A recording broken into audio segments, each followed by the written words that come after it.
Good evening. Okay. Well, good evening. Today is March 22nd, 2025. I want to welcome everyone to the Hayward City Council meeting. And if I may do so, I'd like to call upon Councilmember Goldstein to lead us in the Pledge of Allegiance. Please rise if you are able and join me in the pledge.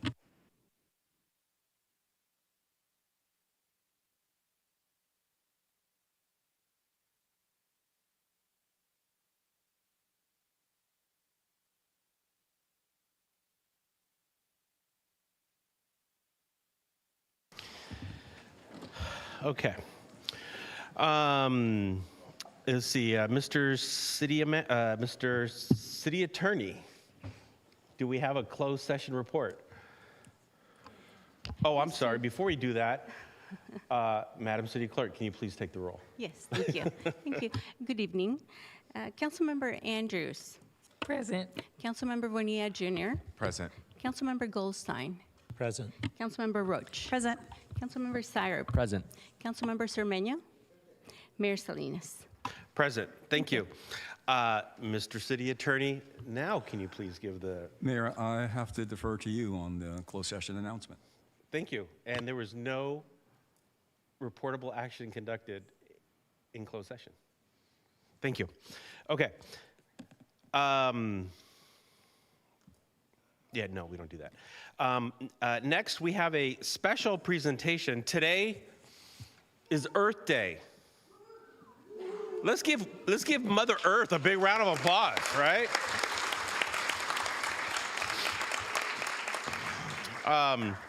I have, staff has given me a script. Last time I went off script.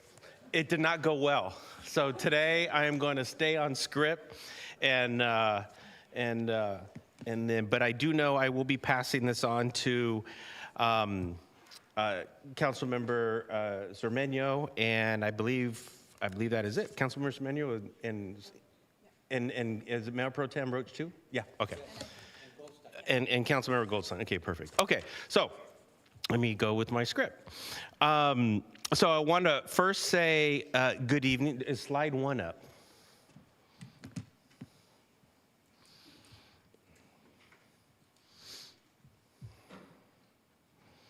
Oh, perfect. Okay. Good evening. The next item on this evening's agenda is the City of Hayward's annual Student Earth Day Poster Writing Contest Awards presentation. And you know what that means, ladies and gentlemen? Prizes. Let's give prizes a big applause. I mean, who doesn't like good prizes? I'd like to offer a warm welcome to all of the winners and their families who are here tonight, as well as all those participating virtually. And if we have winners tonight in the room, you know what else we will have tonight? Prizes, right? Wonderful. I would like to welcome the teachers, and I want to thank all of them for their support for this year's poster and writing contest. Slide two.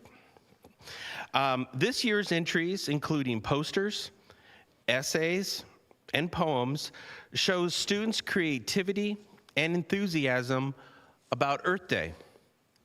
And this year, we are able to do this. We're able to do this awards presentation on Earth Day, which is today, April 22nd, 2025.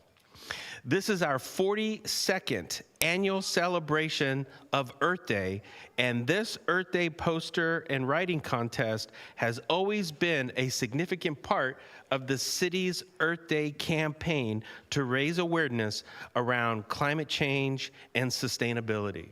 Let's give a 42-year history a big round of applause.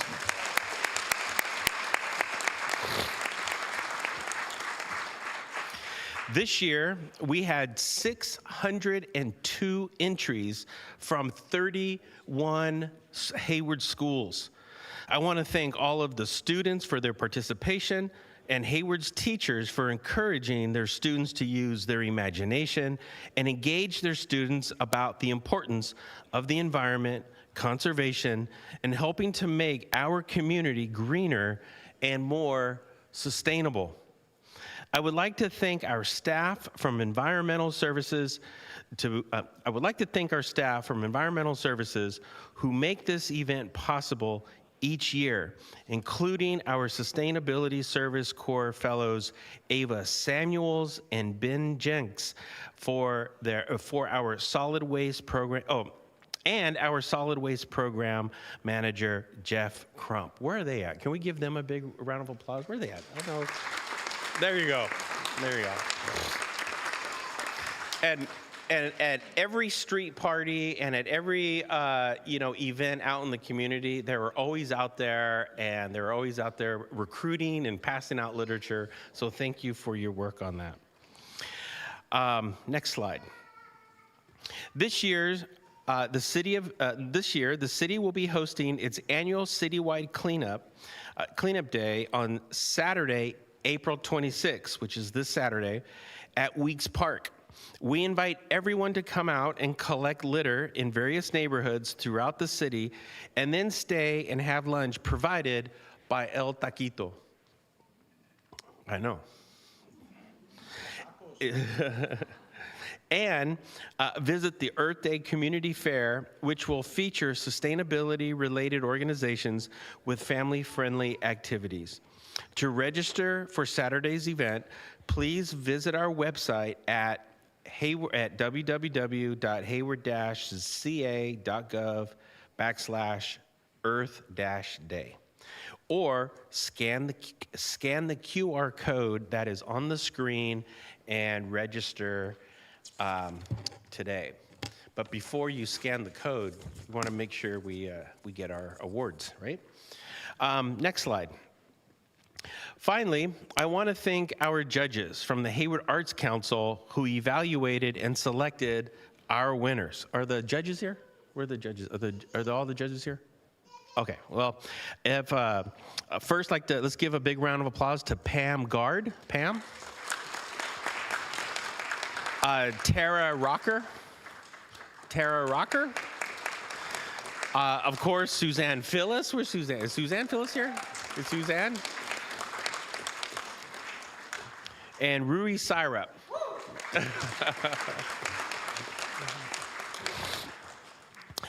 Next slide. Now I would like to turn the presentation over to my colleague, Councilmember Zermeño, and to Councilmember Zermeño. Councilmember Zermeño is the chair of our City Council Sustainability Committee. The committee also includes Mayor Pro Tem Roach and Councilmember Dan Goldstein. Ladies and gentlemen, the Hayward Sustainability Team, Councilmember Zermeño, Mayor Pro Tem Roach, and Councilmember Goldstein. Take it away. And you can give him a big round of applause. I mean, you can break off a little.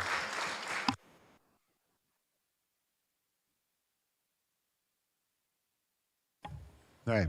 As the mayor stated, I also have a script, so I will follow it to make sure that I don't get la chancla in the evening. All right, let's see. As the mayor mentioned, this is our 42nd annual Earth Day campaign. Each year, Hayward's residents demonstrate their strong commitment to maintaining a clean and green community. We can each do our part every day. Saturday, this is off script. Saturday, I was at Park School, and we planted 30 trees at Park School. There she is, Park School. Who's from Park School? All right.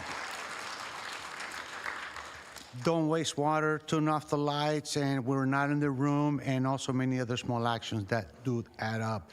This year's annual Earth Day contest and writing Day poster and writing contest includes entries in water and energy conservation, renewable energy, recycling, composting, a free litter environment, and environmental justice. The contest is an important part of our celebration of Earth Day and our Clean Up Days campaign because it gives students and teachers, all of you, and parents, an opportunity to describe through words and convey through images their commitment to a sustainable environment. And now it's my pleasure to announce the winners of the winners of this year's Earth and Poster Contest. We begin with Oh, okay. There's a frame certificate, and there is a prize, and then there's a grand prize later on. Okay, so very good. See, family members are invited to come up and take a photograph with us three. We're the members of the Sustainability Committee, and your children while they're receiving an award. Each of our winners will receive a gift card that can be used at a variety of stores in Hayward. Shop Hayward first. Second place winners will receive a $150 gift certificate, and first place winner will receive a $200 gift certificate. The gift cards are attached to the back of your framed certificate. Those participating virtually will receive their gift card in the mail after the ceremony. All right, we're almost there. We're almost there. All right, see, I would like to remind all of the students that want to stay until the end of the presentation for the chance to win one of the largest prizes, $1 million, no, not $1 million. We will present the awards starting with the youngest students and ending with the high school students. So slide number 6. Okay, so you pass it out, and then there's an envelope there. So we must be starting with the, We're starting with the little ones. For the kindergarten through first grade writing category, find the person, right, because that's the secret. we're going Seofia Pulo. My apologies. No, she has it. Yeah, she has it. Sorry. Okay, so you hand out one and you hand out the other one. Okay, so can we have please Siosifa Pulut from Tribute School? All right. You need to get over here. Okay, over here. Okay. Should we go up here and take pictures? Yeah, Karen? up here, so your Okay, parents can good. take pictures. Here, hang on. Oh, turn that around. There you go. Great. Yes.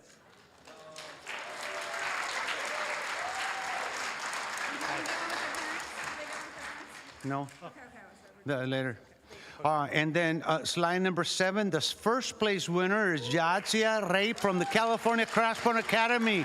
Wow, look at this. All right, turn around. There you go. Okay, very good. Good job. Future leaders of America. Slide number 8, for the first kindergarten through first grade poster category. The second place winner is Kaden Chu from Yuming Art Studio. Where? You don't look like a kindergartner. Oh, okay, all right.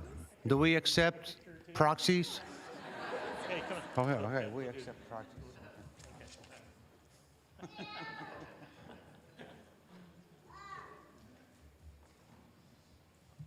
All right. Okay, one more. All right. Slide number 9. The first place winner is Ricardo Delgado from Longwood Elementary School. You guys don't look like Ricardo. Oh, he's okay. Ricardo, it's watching on Zoom. All right, okay. This is their sisters, I guess.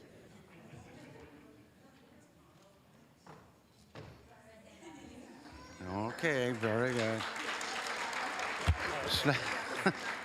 Slide number 10 for the second through third grade writing category. Second place winner, Isabela Lucero from Burbank Elementary School. All right.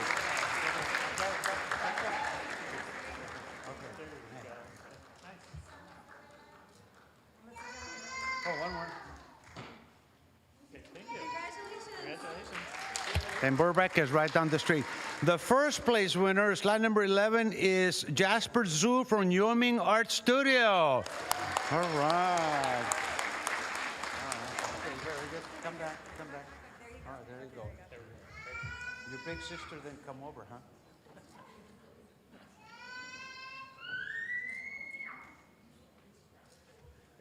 All right. Congratulations. Congratulations.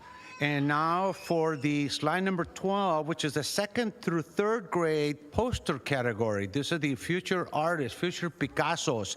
The second place winner is Shreya Abraham from Southgate Elementary School.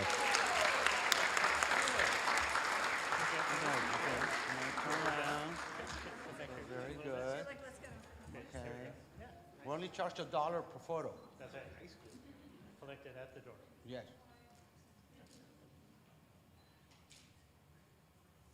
Okay.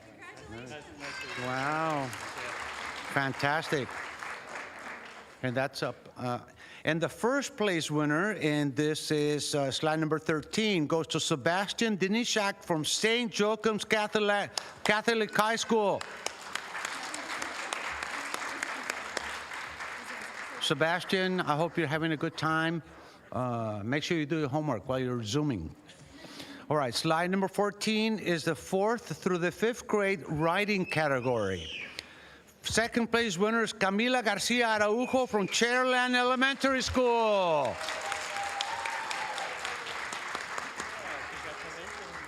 young lady. All right, see, turn around for the photo. Okay, yeah, come back. Who's the mother? Who's the daughter? Oh, there's the mom. Okay, the grandma. Mom, and the sister. Photo.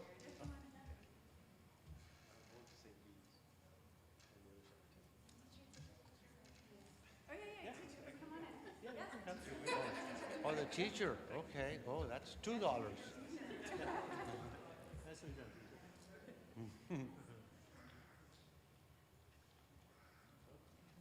Fantastic. Fantastic. My colleagues Roche and my colleague Goldsteiner and I are extremely pleased with all of these youngsters, the parents and the teachers. The first place category and the for writing category, 4th through 5th grade, first place winner is Jimmy Su from Yueming Art Studio. All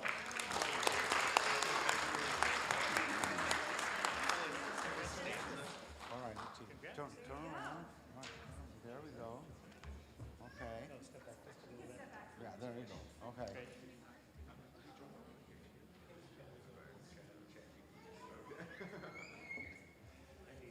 Oh, one more.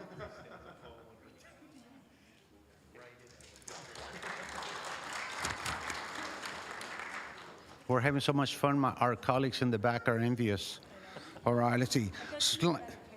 All right, slide number 16, 4th through 5th grade poster category. Second place winner goes to Anyan Wang from Yueming Art Studio. All right. So now we're over here.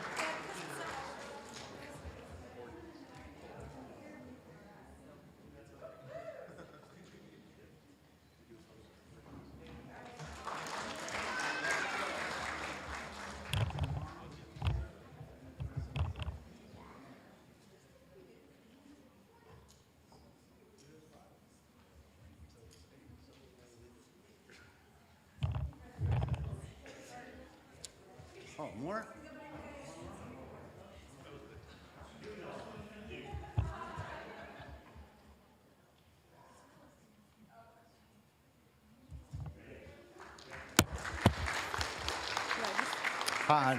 Next up, slide number 17 is the first place winner goes to Kyle Jackson of Park Elementary School.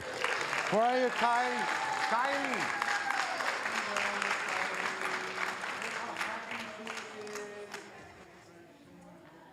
It's Kylie. New tennis shoes, even. Kylie. Kylie, not Kyle. Kylie. Did you buy the new shoes in Hayward?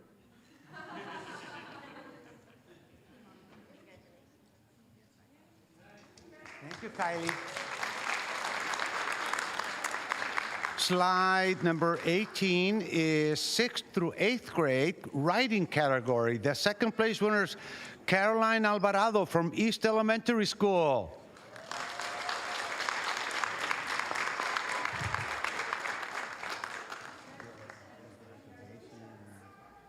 Are you related?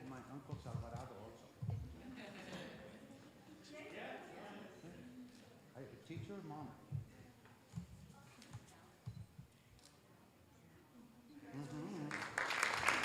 Very good.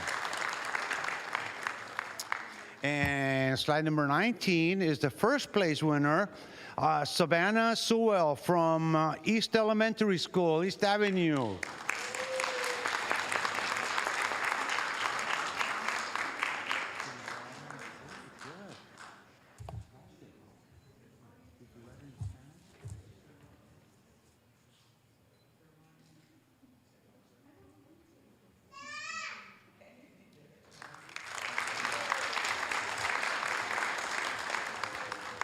Slide number 20 is the sixth through 8th grade poster category.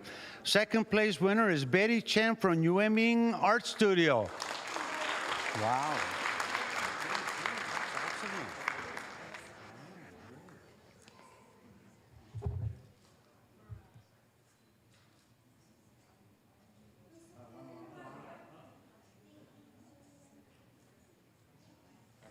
Keep up the good work. All right. Good. Huh? What? Oh, okay. One more? One more. That's enough to go.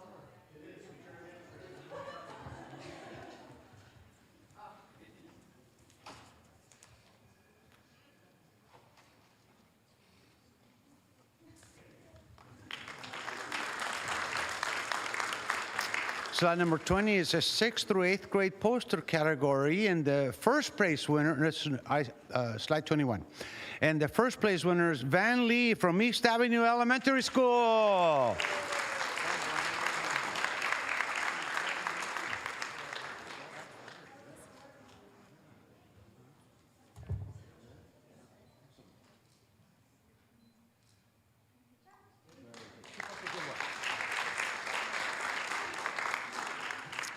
We're now into slide 22, which is the high school writing category. Here are the high schoolers, future Stanford, Cal State, and Cal Berkeley students.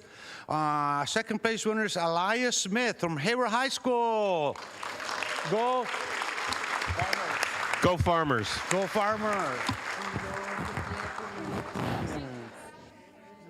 Oh, it's Alea.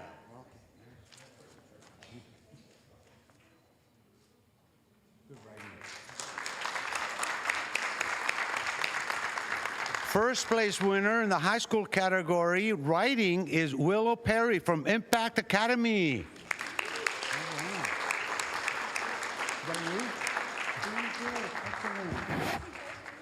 They're my neighbors. I live 2 blocks away. All right, okay, where's the... Are you? Huh? Teacher. Oh, they're teacher. Okay, yeah. Well, for one with her only first. Yeah. You guys come in later.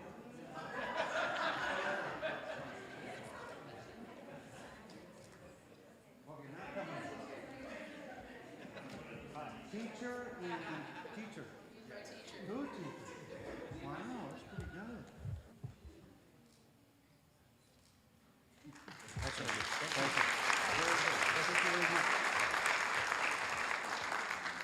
First place. No, that was Willow. That was first place. I'm sorry. Slide 24, unfortunately, it's the last one.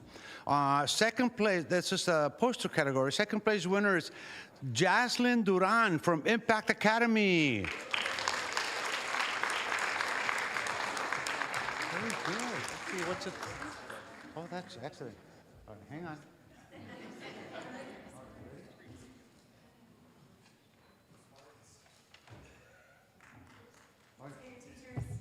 So how do you rate 2 teachers? Why do you have 2?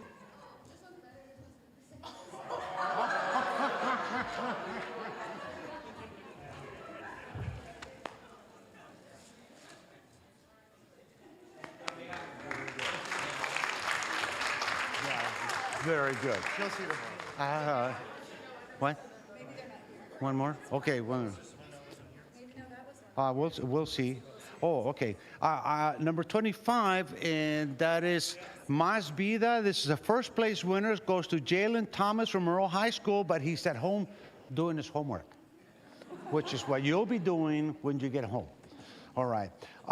Congratulations to all the students. That Julie? You, a photo? That's another $1. Okay, come on over. Come, you'll have to win the prize. Okay, come on over. Is that the end of the formal presentation? Because I'm gonna take about a 7-minute break to clear the room. Oh, is there? Okay, no, that's fine. Keep going. Keep going.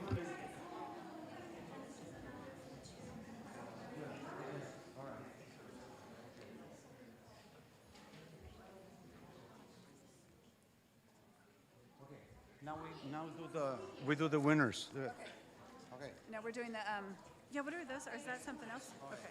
So Okay. we want to acknowledge the teacher. Oh, we're doing one more? All these photos. Okay.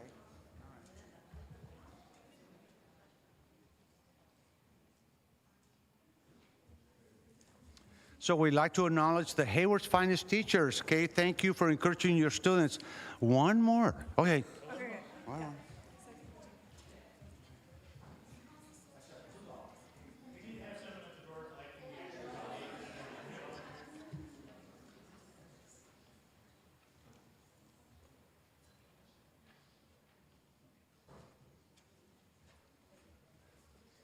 So we're thanking the teachers, okay? They will receive a $100 gift card. Each teacher with a second place winner will receive a $75 gift card. I believe they are here. If you are a teacher, can you come on up, please? Let's see. Ivana Setiadi from California CrossFit Academy. Is she around? Ivana? No? Ivana? Okay, we'll mail it. All right. Suidan Ling from UMing Art Studio.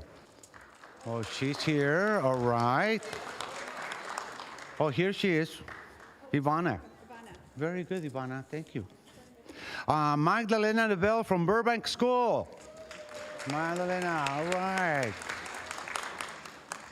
Remember, you're going to spend it all in Hayward, correct? Todo. Okay, shop Hayward first. Marcelina Schelling from Treeview Elementary School. Okay, here she comes. This is exciting. This is one of the better meetings in all of our years. So, Yu Chuang Pan from UMing Art School. Oh, there she is. She's coming. Yes. All right. Hai Jing Hu from UMing Art School. That's okay. 3 teachers from there. Okay. All right. No photo. No $1. No. Miss Lafitte from Cherryland Elementary School. All right. This is her second photo op, so that means that you're getting special treatment, I guess. Jerry Liu from East Elementary School. Jeffrey Liu. Jeffrey Liu is preparing tomorrow's exam at home. Okay, Miss Leanne Hsu from Southgate Elementary School. All right. Very good. We're looking for your check. Okay. Because I just, oh, wait, here, maybe, are they here? No. Yeah, I have no idea. Oh, that's a raffle. All right, so we lost your prize. It'll be in the mail. Wait, where is it? What was the name? This is Leanne Hsu.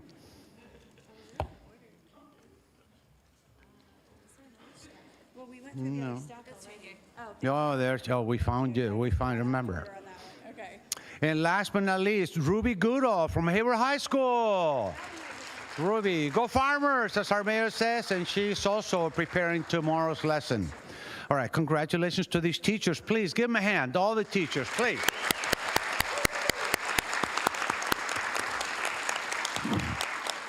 We now want to recognize the teachers, the poster winners, okay? We will be following teachers. These are the teachers of the winners of the posters. And the first one is Miss Aranda from Longwood Elementary School. She is not here. Okay. Yu Chuan Pan from UMing Art School. Wow, that's 2 prizes. Oh, okay. There's some very good restaurants in Hayward. Okay. Huai Jing Hu from Yueming Art Studio. Art Studio. Ah, yeah.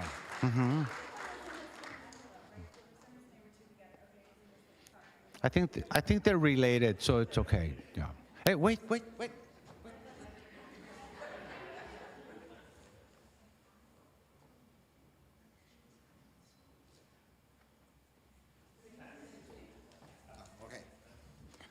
Marcelina, no, Magdalena, no, wait. Miss Daniela Fenta from St. Joachim's School.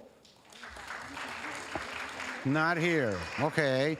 Miss Leanne Hsu from Southgate Elementary School. A double winner, double jeopardy. All right. Very good. Congratulations. No, what was that one? Yeah, this is Miss Lafitte. We spent it already. Yeah. This is Leanne Hsu from Southgate Elementary. And you don't have it there, Dan? All right, we'll have No? Okay, we'll find it. We'll mail it to you. Oh, wait.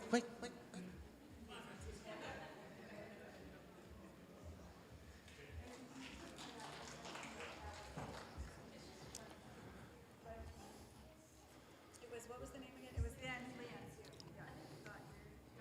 Leanne Hsu. I see, okay, so we're going through it again. She's Leanne Hsu. Yeah. All right, next. All right, we'll work on it later.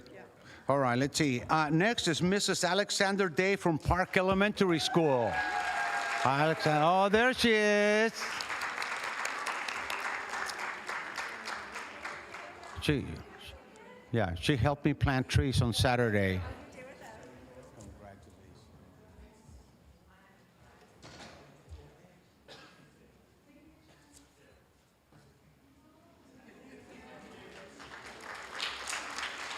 Ming Liang from Yueming Art School. Okay, all right. Okay, very good. Thank you.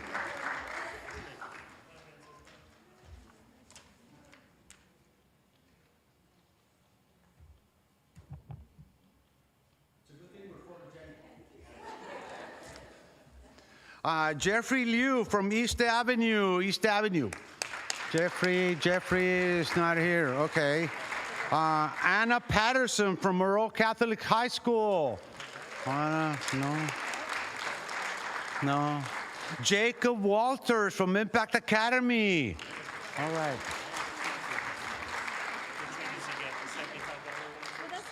Oh, that's a good question. Why is she getting 2 checks? Go ahead. Just take them all. Yeah.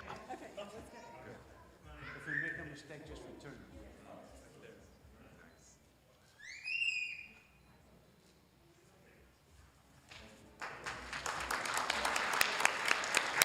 them. Okay. Now we will now draw names of students for this year's 2 bonus prizes of $200 apiece. Whoa, to be spent in Hayward. Let's see. 1 basket contains. Dan? No. Just hold it. Oh, just hold it. Yeah. All right. 1 basket contains names of all poster winners, and the other basket contains names of the writing winners.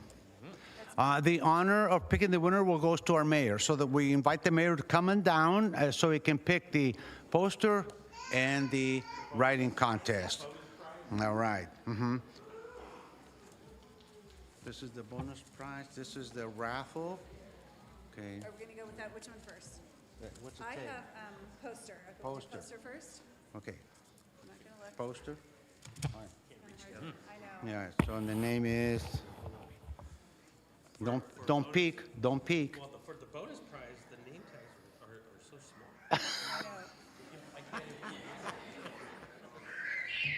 Oh, I'm supposed to give that to you. There you go. And the winner is Van Lee. Where is Van Lee? All right. Excellent. And she gets that? $200. All right. Are you happy? All right, there you go. Very good. Smile. Okay. And now he gets the writing contest. Which one is this? Writing. Oh, is it $200? Yes, $200. No looking, no looking. Yeah, don't look, don't peek. Hooch. Okay, drum roll, everybody, drum roll. And the winner is Alea Smith. All right. And I pronounced it correctly this time. Congrats. Smile. Smile, there you go. All right. All right. Okay.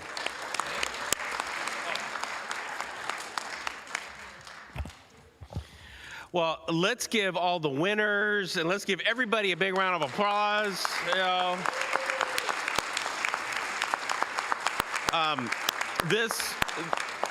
This year and every year would not be possible if it weren't for our staff who every day, sustainability, greening Hayward, cleaning Hayward, and really making the environment front and center of our policy agenda. So let's give our staff a really big round of applause for organizing this.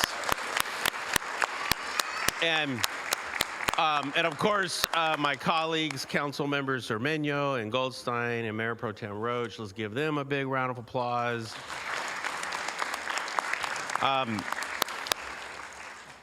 Downstairs, preceding this will be a reception.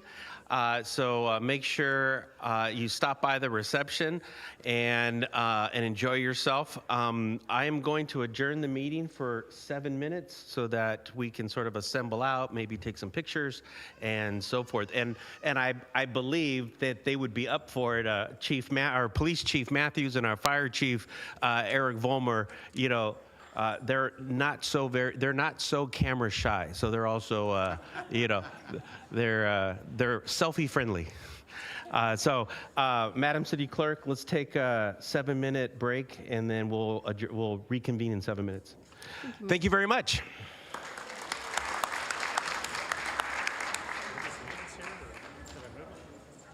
Yeah.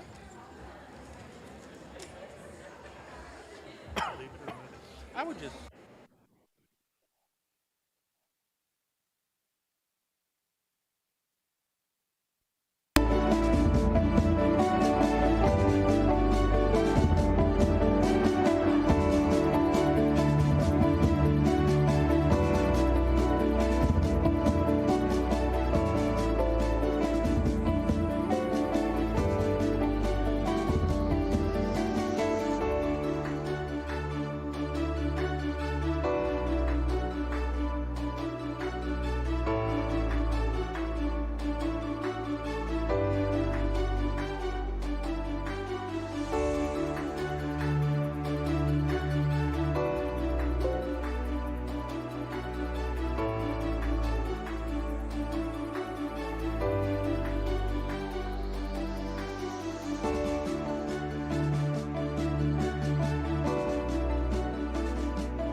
let's reconvene.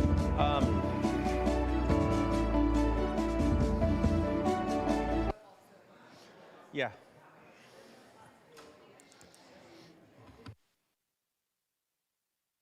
We need Councilmember Goldstein and Councilmember Zermeño and Councilmember Bonilla.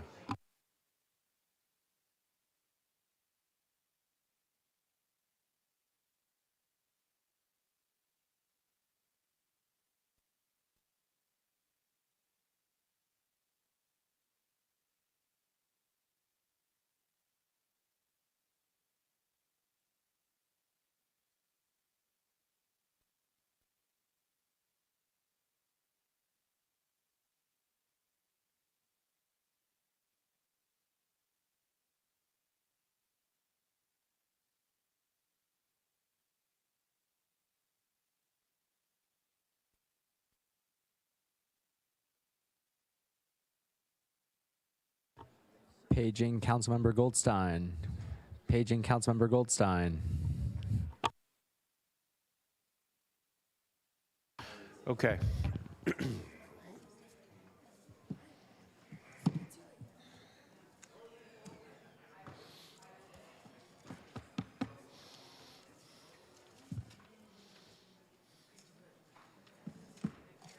Okay.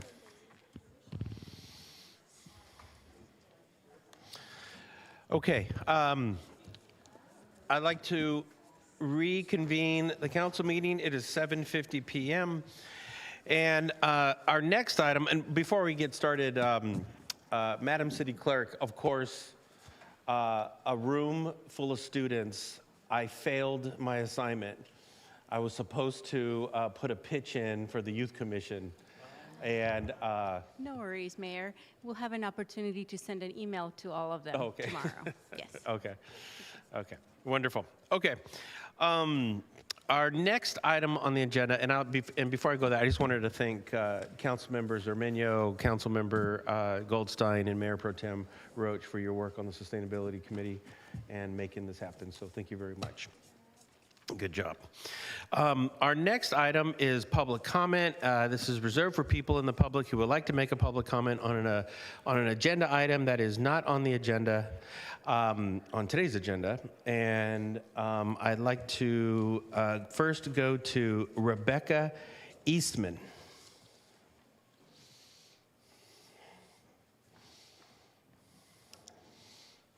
And then hit the button on the bottom. Yeah, there you go. All right, can you hear me all right? Good evening, Mayor Salinas and honorable city council members and city attorney managers. Thanks so much for being here and giving me the opportunity to speak to you guys today. My name is Rebecca Eastman, and I'm absolutely terrified. But I've been a resident on Spring Drive for the past 4 years, and I've absolutely loved living in Hayward. And it was really nice to see the Earth Day presentation. It really is beautiful. But I've been a resident of Spring Drive for the past 4 years. I'm here to urgently address a troubling issue that has become a significant concern for my neighbors and myself. I have some fellow neighbors here today. One that I believe requires immediate attention. Shortly after moving in, I began noticing that a neighboring home was not a typical family residence. After doing some research and reaching out to city, county, and state agencies, I discovered that the property is operating an unregulated room and board home, neither licensed nor properly supervised. The individuals living there appear to need much more care and oversight than they currently receive, and their behavior has led to numerous disturbances that have compromised the safety and well-being of our entire neighborhood. To give you a sense of how serious this has become, I'd like to share a few examples. On my son's second birthday, shortly after having been diagnosed with leukemia, one of the residents shouted a death threat at him. And I later learned, that the individual is a convicted pedophile. In another instance, a pan was thrown out the kitchen window, shattering the glass in my side yard, where my children and dog often play. Just 2 weeks ago, police were staked out on our block looking for a woman who had been living in the home. She was the daughter of one of the residents and had apparently moved in without the owner's knowledge. This woman had skipped bail and was wanted for multiple robberies and assault. All the while she was living in this home, the residents chose not to notify law enforcement. That level of concealment and disregard for public safety is an extremely concerning issue.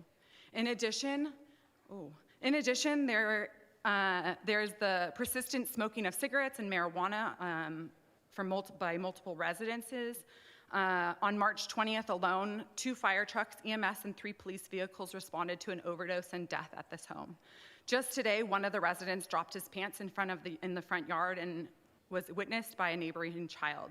These types of incidences have become all too common. The men who shuffle in and out of this house create an unsafe atmosphere. I no longer feel safe, comfortable walking out of my own front door.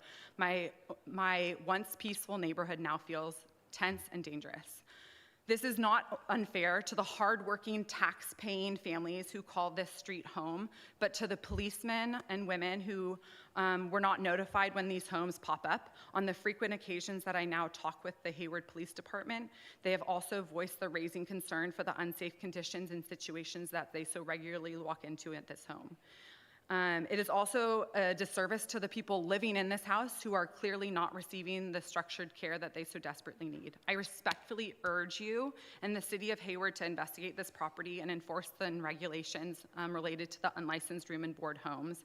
My neighbors and I have exhausted so many avenues. We need your leadership now more than ever. I believe these homes should be located in industrial parks where their regular disturbances cannot affect homeowners. Thank you for your time, your attention, and your commitment to making our neighborhood safe. I'm confident that with your help, we can restore peace and safety to our community. Thank you guys so much. I really appreciate it. Thank you, Ms. Eastman. We do have your card, and then although we cannot respond to you from the dais, I will have staff call you tomorrow, and so we can get more information so that we can respond appropriately. Thank you. Thank you. Our next speaker is Ana Alas.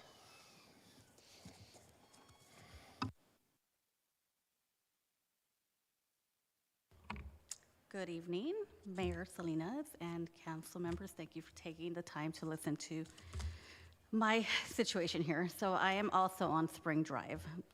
Rebecca's my neighbor.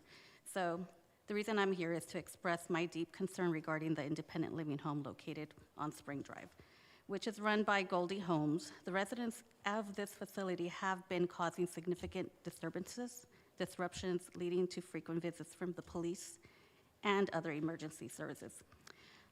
Recently, a tragic incident occurred where a resident passed away from an overdose, further heightening the distress among the neighbors.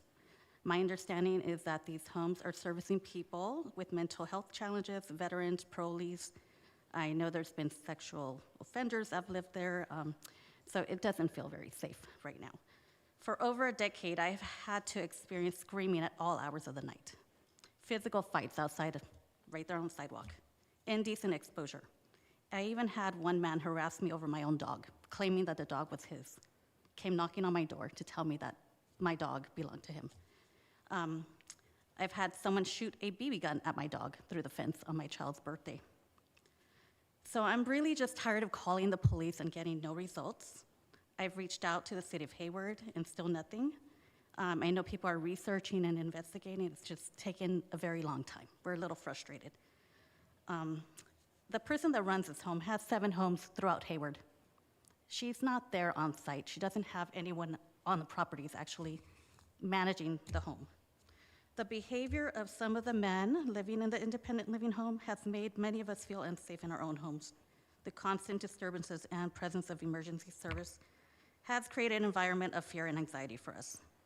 As a resident of Hayward, I believe it's crucial for the city to take immediate action to address these issues and ensure the safety and well-being of all community members.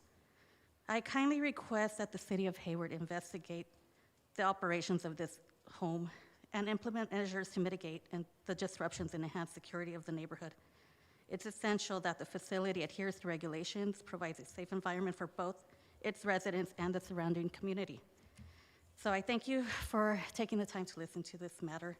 It's been ongoing, like I said, it's been over a decade for us. Thank you. Thank you.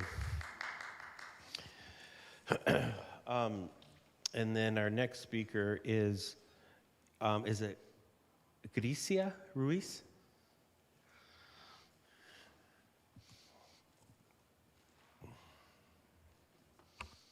No, hit it again. There you go. We're good, thank you. Thank you for listening to us today. I'm also on Spring Drive. I first want to start with today that it was my children, my children that were exposed to the man that had dropped down his pants. And I'm sorry if I'm very emotional. They're 8 and 10 years old.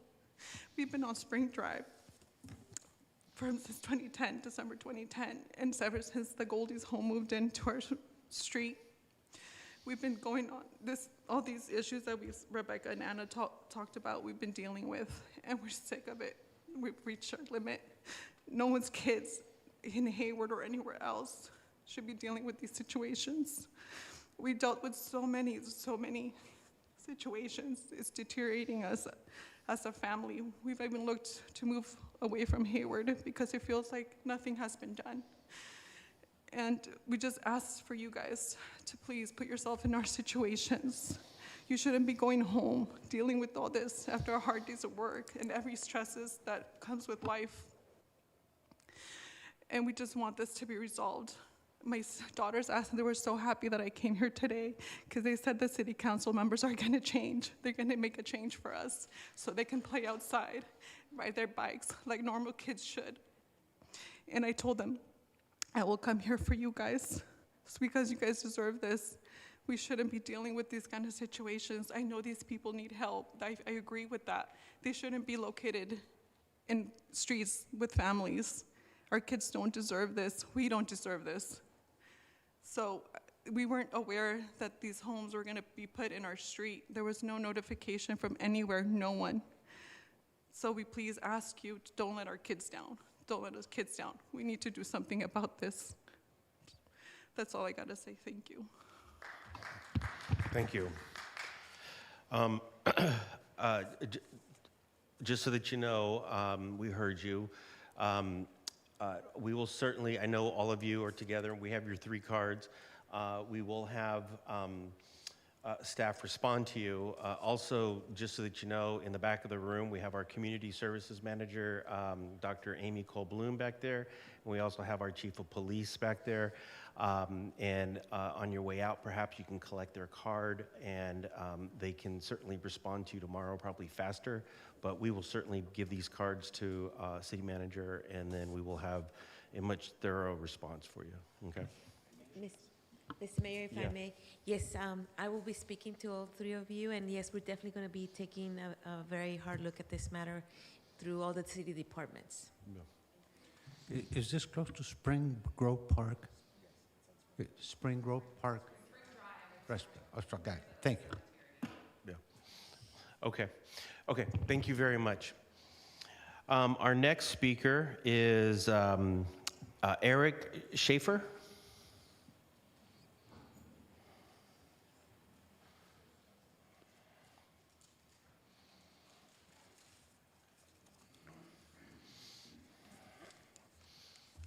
Thanks for having me. My name's Eric. I've been a resident of Hayward for 45 years, give or take. Born and raised in the Bay Area.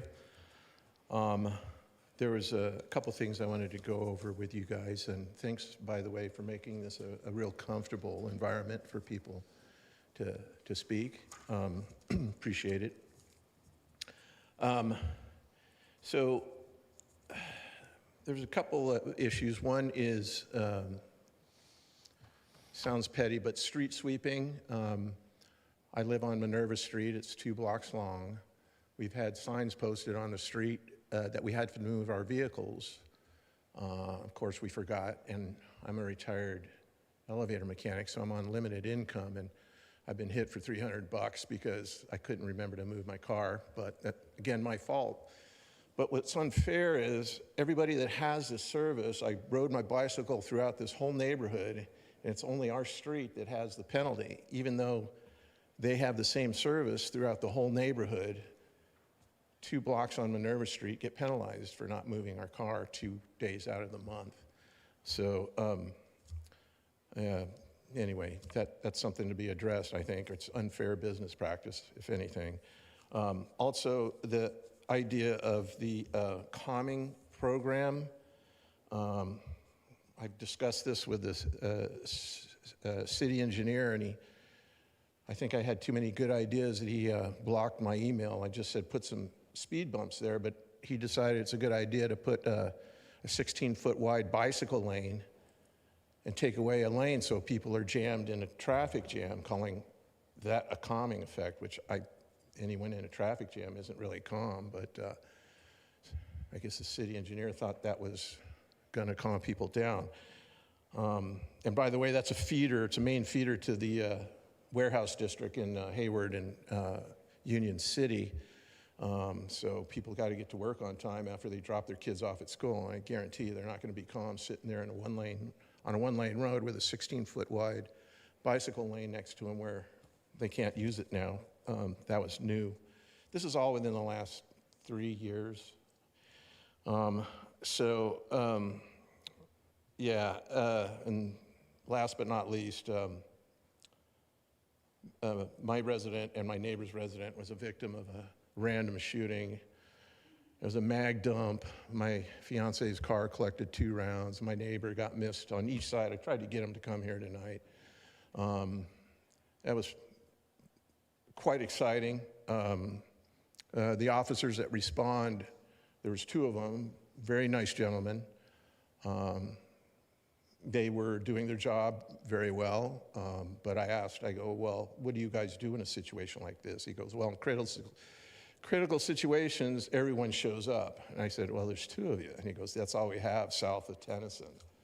I thought, okay, well, that's, defund the police at his best. So anyway, just thought I'd share some thoughts and hopes, and I appreciate your time. My time's up. Take care, everybody. Thank you. Our next speaker is Bria Allen. I will be waiting for item 13. Oh, okay. And then next speaker is Evelyn Oliveira. Same here, I'll defer for 13 and 14. Okay. And I believe that is it. So I didn't check. Mayor, Mr. Mayor, we have someone online. Yes, I'm going to check right now. Let's see.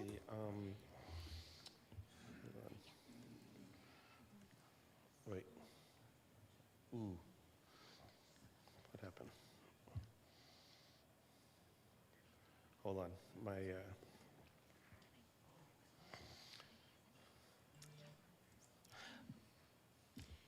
Would you like me to call? Yeah, go ahead and yes, go ahead and bring them in Allison, because please my go monitor. ahead. Hi, Mayor. It's very nice to. Oh, Yes, we can hear you. okay. I lost video for a second. Very nice to see you again. My name is Allison West. I'm here really on behalf of myself in order to say a few things about the Sun Gallery. Good countdown. Awesome.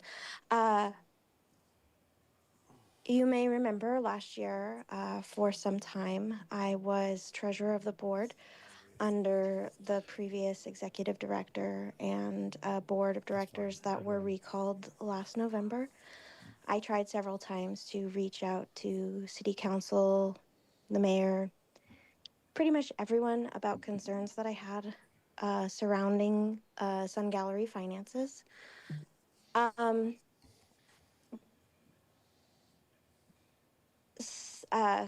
Carl asked me to join for the November recall of the board, and at first I only joined as an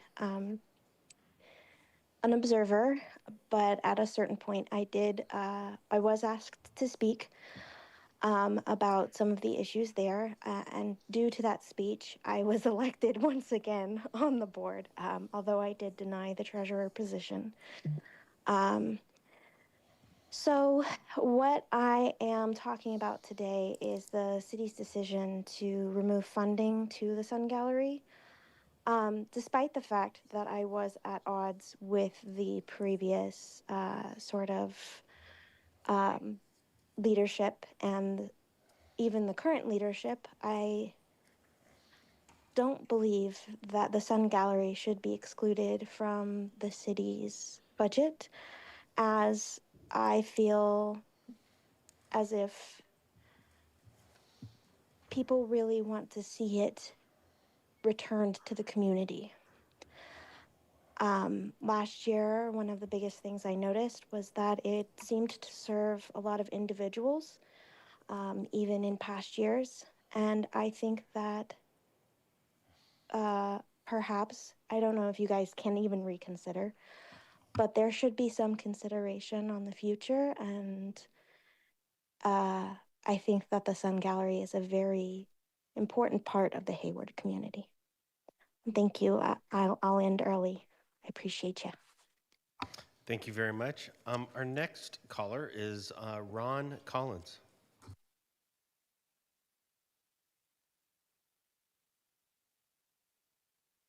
Sorry, I was talking, but it was muted, Mr. Mayor. Thank you very much, sir. And ladies and gentlemen on the council, thank you for allowing me to speak, and thank you for your public service and your leadership. I appreciate it very much.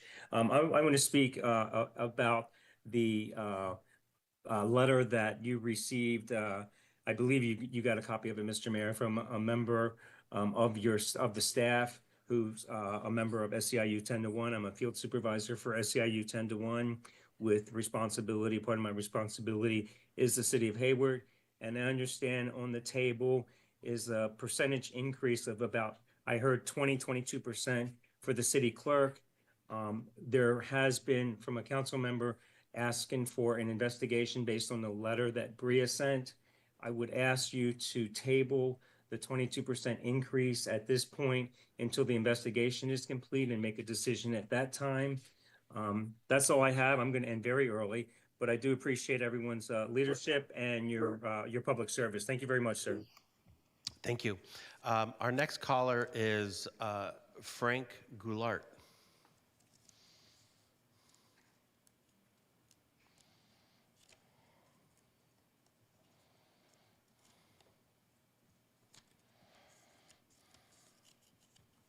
Okay. Hello, this is Frank Goulart. Thank you, Mr. Mayor. I appreciate it. I'm talking about the Sun Gallery. They changed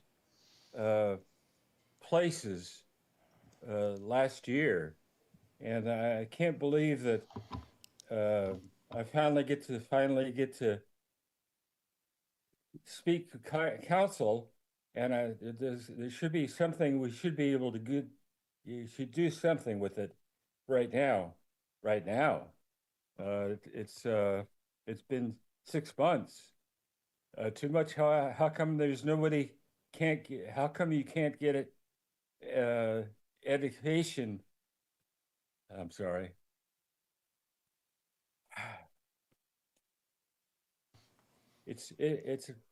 I'm sorry that for the staff is not getting into it, and I don't understand. We can't of the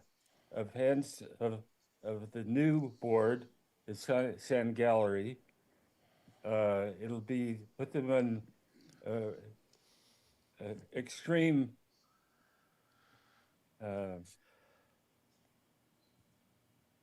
They don't have any money. Yeah, you know, they lost the money. The other the people. How do I say it?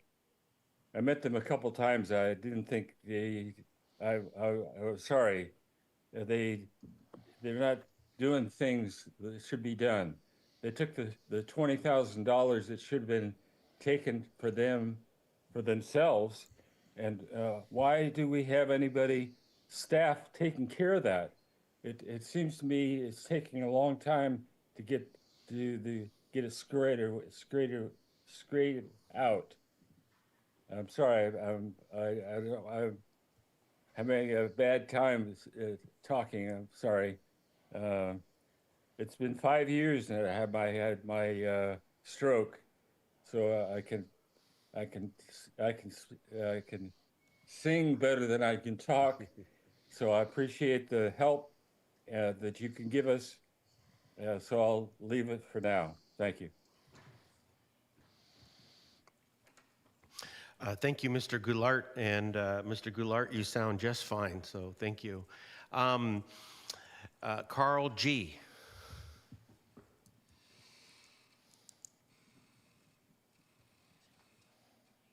Hello, this is Carl Gorge, and thank you, Hayward City Council. I wasn't going to talk about the Sun Gallery, although I also, of course, very much support it and hope that you can find some time to fund it. I know that's later on in the agenda, so I won't speak about that right now. I actually just wanted to let you know about something happening this Saturday, just announcing the 4th annual Hayward Lit Hop. This is something I also organize. It's going to be this Saturday all day, starting from 2 p.m. to 8. It's a music, poetry, and literary reading event showcasing 14 local writer groups performing at various venues in our downtown. All ages are welcome, free and open to the public.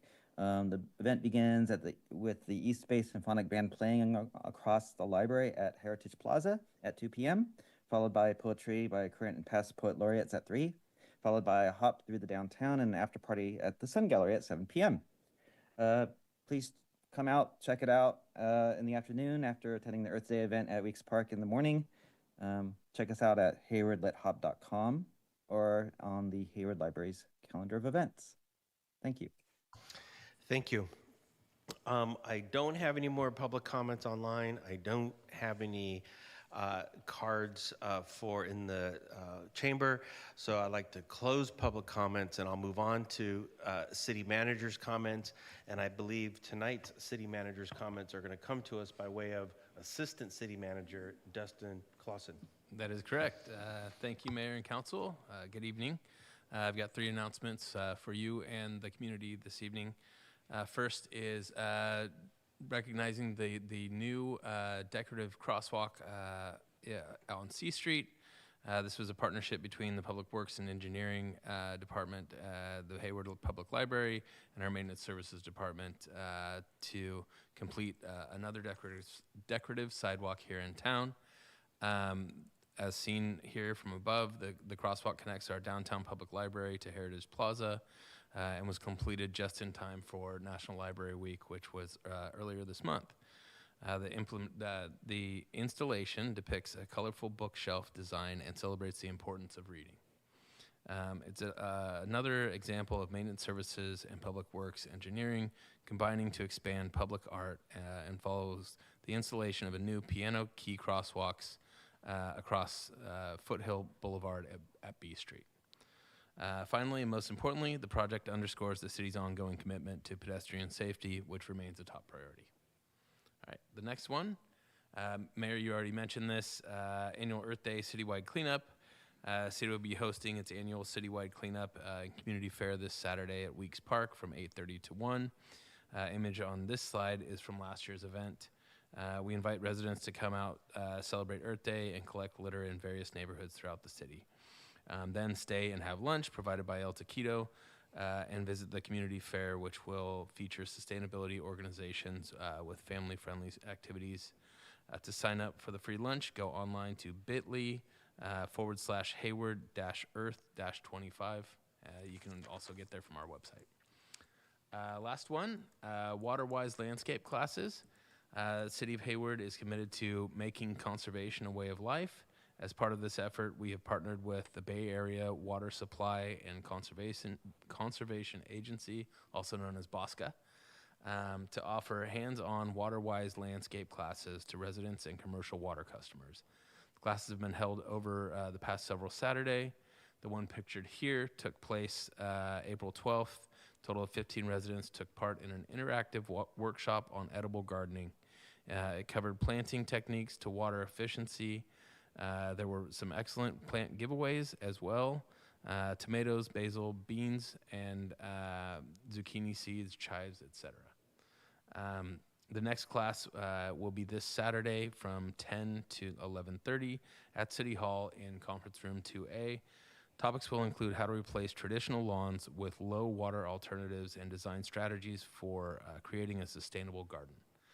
To register for the upcoming April 26th class, go online to bit.ly/Bosca-lawn. That's all I've got for you this evening. Now, while I paid attention to everything you said, Did you say free lunch on Saturday? I did, indeed. And good free lunch. Great. Thank you very much. Thank you very much for that. I will next move on to our consent calendar, and nobody has asked me to pull anything, and so I'm happy to move. moved by. Well, before we do that, let me close the dais comments. Open up for public comment. I don't have any public comment online. There is no card for public comment in the chamber, so I will close public comment. Moved by Councilmember Bonilla. Second. Seconded by Councilmember Andrews. And Madam City Clerk, if there are no objections, it will unanimously pass. Thank you very much. Thank you, Mayor. Okay. Moving on to our work session. This is the item 10, the 2025 Resident Satisfaction Survey. This is a report coming to us by way of our city manager, Dr. Ana Alvarez. And this is a, I believe our public information officer, Chuck Finney, will deliver this report. And this is as I'm sure he will explain, this is an important survey because it really sort of captures the pulse of the city. So Mr. Finney, take it away. And Geraldine, can you bring up the PowerPoint for us? Yeah, thanks.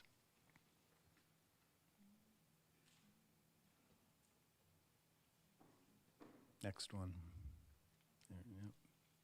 There you go.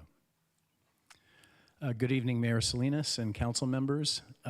It is our pleasure this evening to present to you the findings of our Hayward 2025 Community Survey, also known as the Resident Satisfaction Survey. I'd like to introduce to you Miranda Everett.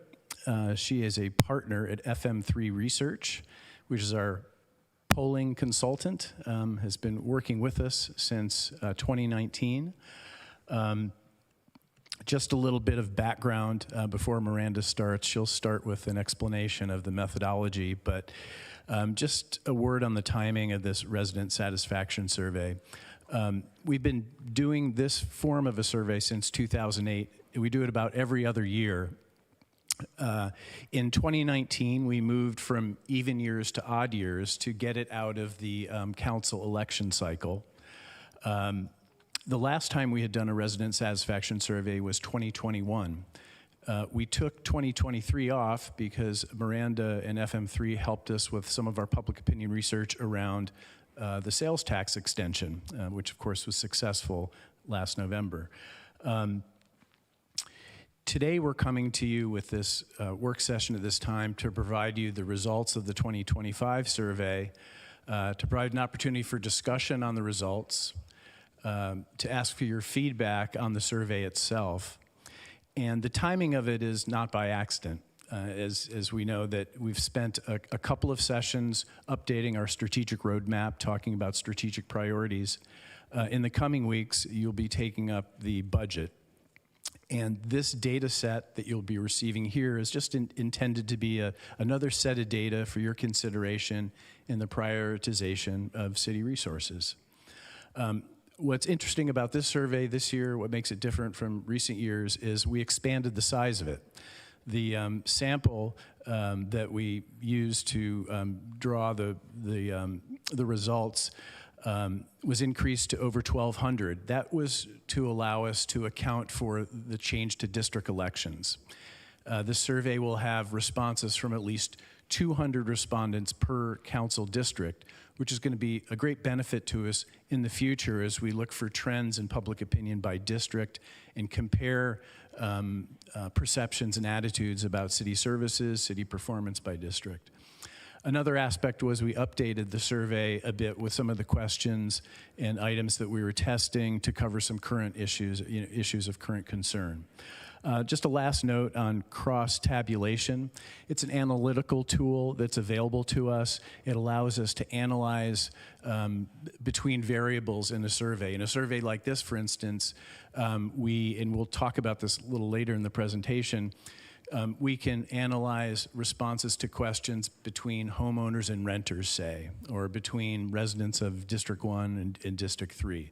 So you're going to get a high-level presentation tonight, but the data is quite deep, and you can continue to ask questions of us from the data tonight and in the future. With that, I'd like to bring Miranda up to the podium there to introduce herself and to take it away. Thanks a lot, Miranda. Great. Thanks, Chuck. Mayor, council members, residents, everyone, thanks for having me. My name is Miranda Everett. I'm a partner at FM3 Research. We're a public opinion research and strategy company based in the Bay Area. I actually have a brother who's a Hayward resident, so it's close to home for me. And have been working with the city since, I think, 2019 on various resident satisfaction and political work for the city. Starting by talking about our methodology here, this was conducted from the end of March till April 9th of 2025, so these results are hot off the presses. And that was done using our multimodal approach, which means we got a hold of everybody basically every way we know how these days: landlines, cell phones, text messages, email invitations, and postcards. That would lead to someone taking the phone, a phone survey as a live interview with an interviewer, or taking it online and kind of clicking through on their own. This was available both in English and Spanish. And you'll see some tracking data that goes all the way back to 2008 when a prior research firm was collecting data but asked very similar questions to us. Important to note, as Chuck said, we have at least 200 per new city council district, so 1,320 overall. You always have great response rates in your city, which we love, good engaged population. That gives us a margin of sampling error for the full sample of about 3%, for half samples of about 4%, and by each district of about 7%. There we go. So a few things that we measured. Quality of life, always an important question and one we've been asking for many years, so we checked back in there. Satisfaction with city government, how are folks feeling about it in general? And then really dug into the importance of various municipal services and outcomes, as well as how people felt about levels of satisfaction with those particular services, their views on community safety, their communications preferences, and then briefly awareness of the new council district system. So covered a lot in about 20 minutes for the average respondent. Here we go. First question was about the quality of life in Hayward, and you can see the very top bar here shows how folks thought about that in 2025. You can see 80% said they were satisfied, 19% dissatisfied. It's quite high. You will note there's a little bit of a break between 2014 and 2016, where the share who were very satisfied declined a bit, but we are back to the overall total satisfied number that's about as high as it was 13 years ago in 2012. And this is a trend I've seen in some other sort of similar cities throughout the Bay Area and the West Coast.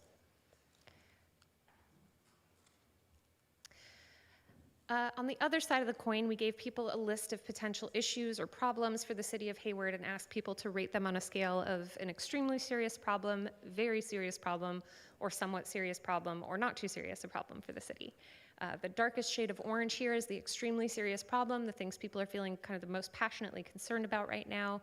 Cost of housing is at the top of the list, and you are not alone there, countrywide, and also particularly in the West Coast and the Bay Area.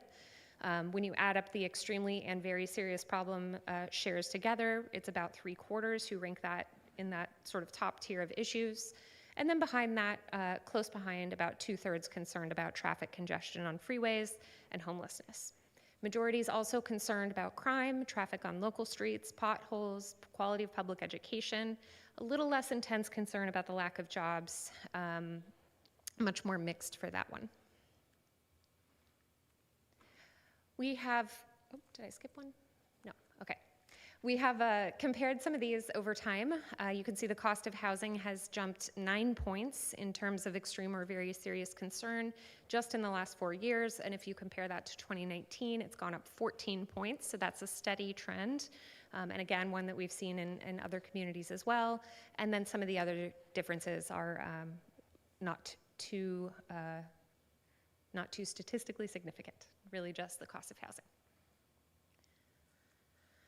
So turning to satisfaction with city government, you can see that satisfaction with the city's provision of services has increased to levels comparable to 2012, just like we saw with overall quality of life, though most are somewhat satisfied. Again, similar to what we saw for quality of life, there's a kind of discontinuity between 2014 and 2016 where satisfaction got a bit softer, as we might say.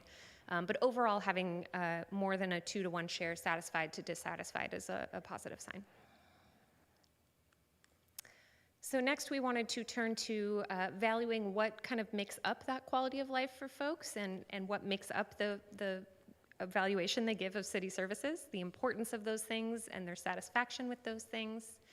And we'll do that in a couple slides in a series, and then we'll start to look at how they sort of compare to each other on a grid. So starting first with the importance of basic aspects of life in the city of Hayward, we asked people how important are these various outcomes to your quality of life here. You can see safety is a key concern here. They near universally told us they value fast emergency response, safe neighborhoods, safe streets and sidewalks. Very broad shares also told us they value availability of jobs, affordable places to live, and things like that as important to their quality of life. Everything here important to 7 and 10 or higher. Turning to satisfaction with city services, you can see 3 and 5 or more are satisfied with specific services like waste collection, library services, public art, landscaping, street lighting, and parks and recreation opportunities, as well as public information services provided by the city. For services in sort of a second tier of satisfaction, still quite close behind, but around 60% or just a smidgen lower, you can see opinion was most divided on street and sidewalk repair. Most folks are satisfied. You can see they're 58%, but there's 40% who see room for improvement there, who tell us they're dissatisfied. So that's a place to look for more effort potentially, as well as traffic circulation there at the bottom. You can see a similar trend. Yeah. Just one, one thing to keep in mind, like on a variable like street and sidewalk repair and maintenance, when we ask these questions, we're trying to be clear that we're asking about the city of Hayward, but sometimes, folks are coming from a regional context, so, there is some inexactitude too in terms of how people, we have great reliability on the accuracy of the answers and the ability to infer from what we're getting here, but there is sometimes some I guess blending of the regional picture. I just wanted to mention and that can particularly be true with roads where folks don't know who is the Department of Transportation at the state level, who is the city, who is the county, things like that. So that's a great point, Chuck. There we go. So here's the dot chart that sort of shows 4 quadrants. I think 2 that are really important to focus on. The most important to focus on is the corner where things are going really well, and these are things that are really important to people, and that's in the top right. That is that timely response to 911 calls, good street lighting, disaster preparation, trash pickup. Some of the really basic things the city provides are things that people value and feel like are going really well. You can see a smattering of other things in other areas of the boxes here, but just wanted to call attention to the fact that there's a good correlation between things people value and things they're satisfied with. So next we'll turn to interactions with city employees. This is a question we asked in 2021 as well. Back then, about 40% told us they had contacted a City of Hayward employee in the last 12 months. This time around, about 34% did, so a little bit lower. Folks ages 50 plus or in higher income households were a little bit more likely than their counterparts to tell us they had contacted the city for whatever reason it may be. So for most folks, they're not having that day-to-day contact, but for the remainder of the questions in this series, we really zoom in on that 34% and want to learn more about their experiences. So among those folks, we gave them an open-ended question. What was the department you had contact with? Police was the most common, and that was also the case in 2021. 34% had said they had contact with police, 22% here. Now, this could range from anything from calling the police, being pulled over by the police, going to coffee with an officer, anything like that. Utilities and environmental services, so kind of paying your bills, that was also fairly common. And then a variety of other departments. I'll note that things like library services might look rather low, but we do find pretty commonly people kind of disconnect their library from their city, and so that may not have been top of mind. We're considering next time we do the survey having kind of a drop-down list to help kind of cue people's thoughts. So of those who had contact with a city employee, we asked them to rate their satisfaction on a number of metrics with that interaction. You can see here overall levels of satisfaction are really quite high, and in particular the overall customer service, 71% satisfied with that, 50% very satisfied, courtesy, the same thing, timeliness of the response, about 68% saying that that was something they were satisfied with, getting their problem solved, and then the sort of broader sense of voicing your concerns on major community issues, 58 to 37 satisfied to dissatisfied there. And I think one thing I'll note here as well is when you look at the dissatisfied column, it's often those same people who had a negative experience and are explaining or are describing it on several metrics, and then the same is true for the folks who are satisfied. Those numbers look very similar because the experience was overall very positive or left room for improvement. When we look at change over time here, I think this is a great news. Getting your problem resolved, that's up 11 points for folks over the last 4 years in terms of satisfaction, up 8 points for voicing your concerns on major community issues, and up 11 points compared with 6 years ago. And then the other changes are also outside the margin of error, but a little bit smaller, trending in the right direction. Turning next to community safety. We asked folks to tell us how safe they felt in Hayward doing or being in a variety of kind of interactions or experiences. The top of this slide shows you how safe they felt in general. 3 and 5 felt safe in Hayward generally. Even safer than that, though, is interacting with firefighters or notably walking in your neighborhood. And I think this is another one where Chuck's note about more regional context is important to think about.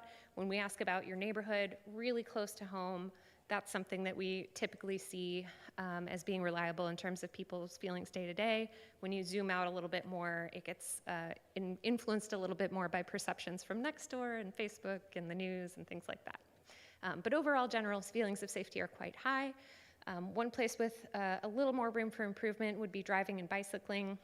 In particular, bicycling, though, has a big chunk of folks who don't do it often enough to say.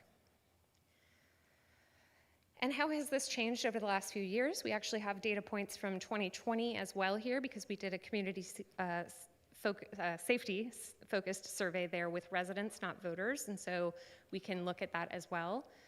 Differences here aren't too terribly stark.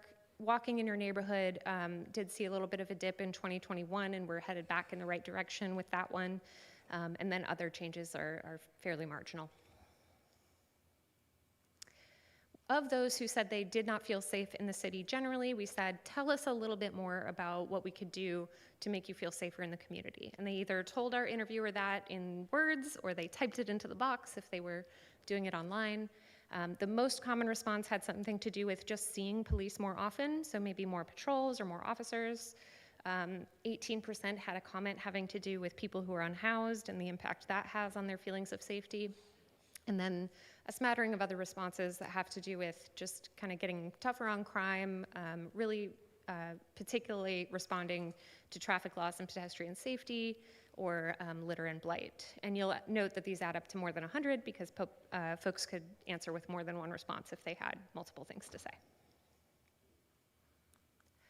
So turning briefly to city communications, we asked folks, where are you getting information about what's going on in Hayward? How often are you hearing from these different platforms? Social media is a common place for folks to hear from things. Overall, 60% saying they consult that frequently or occasionally for local goings-on. Local news media just behind that, word of mouth, a source for a majority.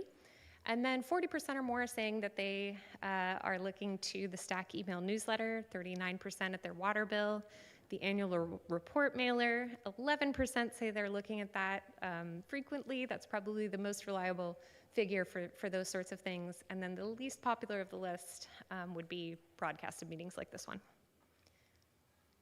It takes more time. So turning to district elections, as noted here, we interviewed at least 200 residents in each of the future city council districts. So there's 6 of those in this map here, so you can see how that's going to look. That gives us a margin of error around 7% here.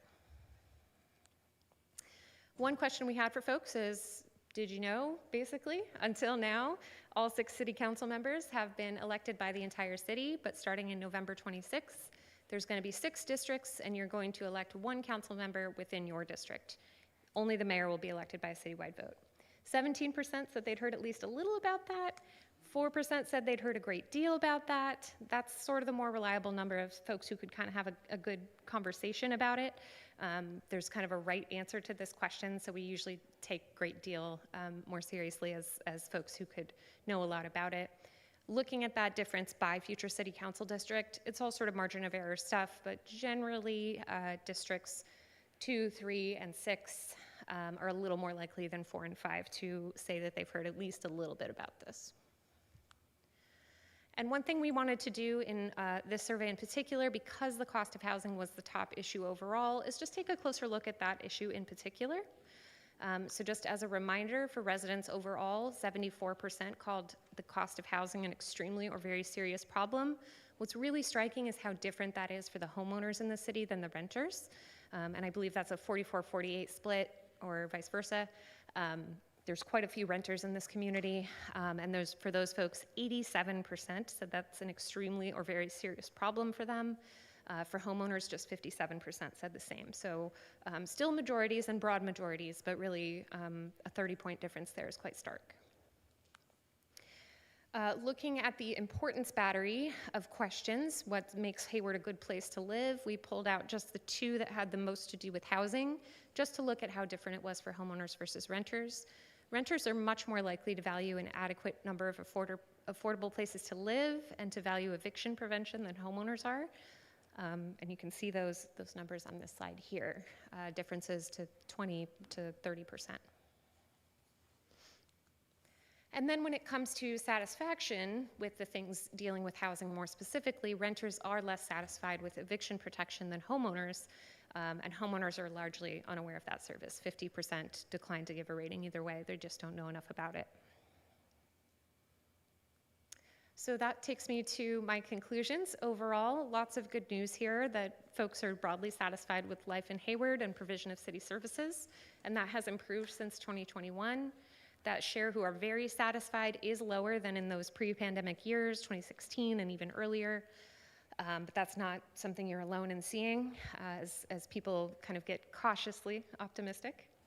Residents are increasingly and intensely concerned about housing costs, traffic, homelessness, crime. Those are also kind of Bay Area concerns, urban concerns, so not surprising to see. Broad shares of residents are feeling safe in Hayward with some variations by geography, in safety in neighborhoods, at parks, and in driving. Folks who told us they felt unsafe really wanted to see more police presence for the most part. And then we also learned that those who interact with city employees were largely satisfied, as they have been in the past, and even maybe a little bit more. And that there's a lot of work to be done to let people know about the switch to geographic city council districts. So that's a ton of information in a short time, but happy to take questions. Thank you, Miranda. So, Mayor and Council, so this is an opportunity to ask questions, have a discussion, also provide us feedback on the survey if you see opportunities for improvement. In addition to Miranda and myself, there are subject matter experts here in the room around questions that sometimes really do require more nuance to explore, I think, around community safety and law enforcement, homelessness as well. I mean, it's with some trepidation we ask questions in a survey like this about homelessness.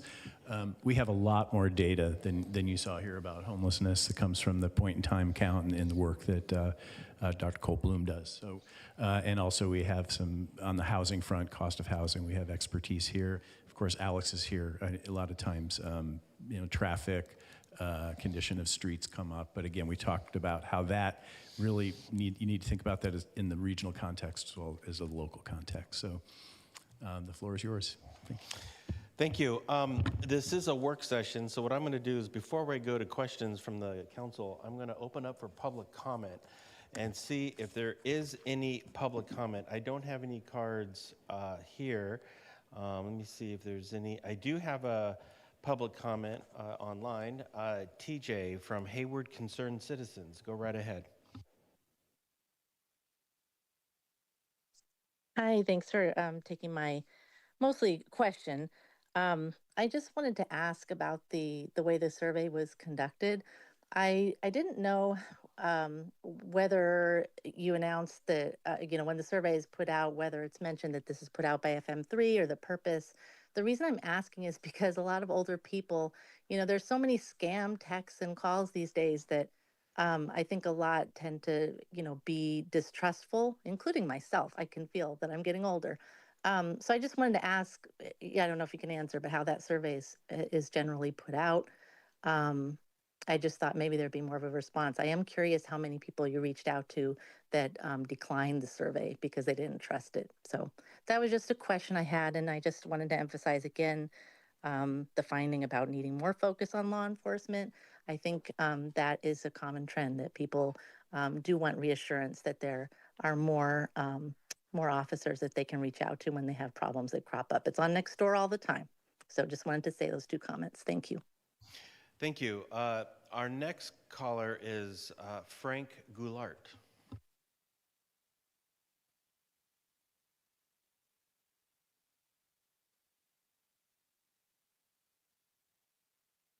Okay. Hello. Go right ahead. I'm trying. Take your time. Can you hear me? We sure Mark? can. Yes, we can hear Okay. Mr. Mayor, I've tried to talk with Chuck Feeney many times. I've never been, so I see you now.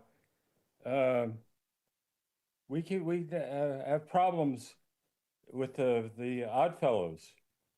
The program in the park. You're there all here every year, Mr. Mayor, and especially then the council people have been here. You're all here. So how comes what's happening with Chuck Feeney? He's not doing anything here. We can't get any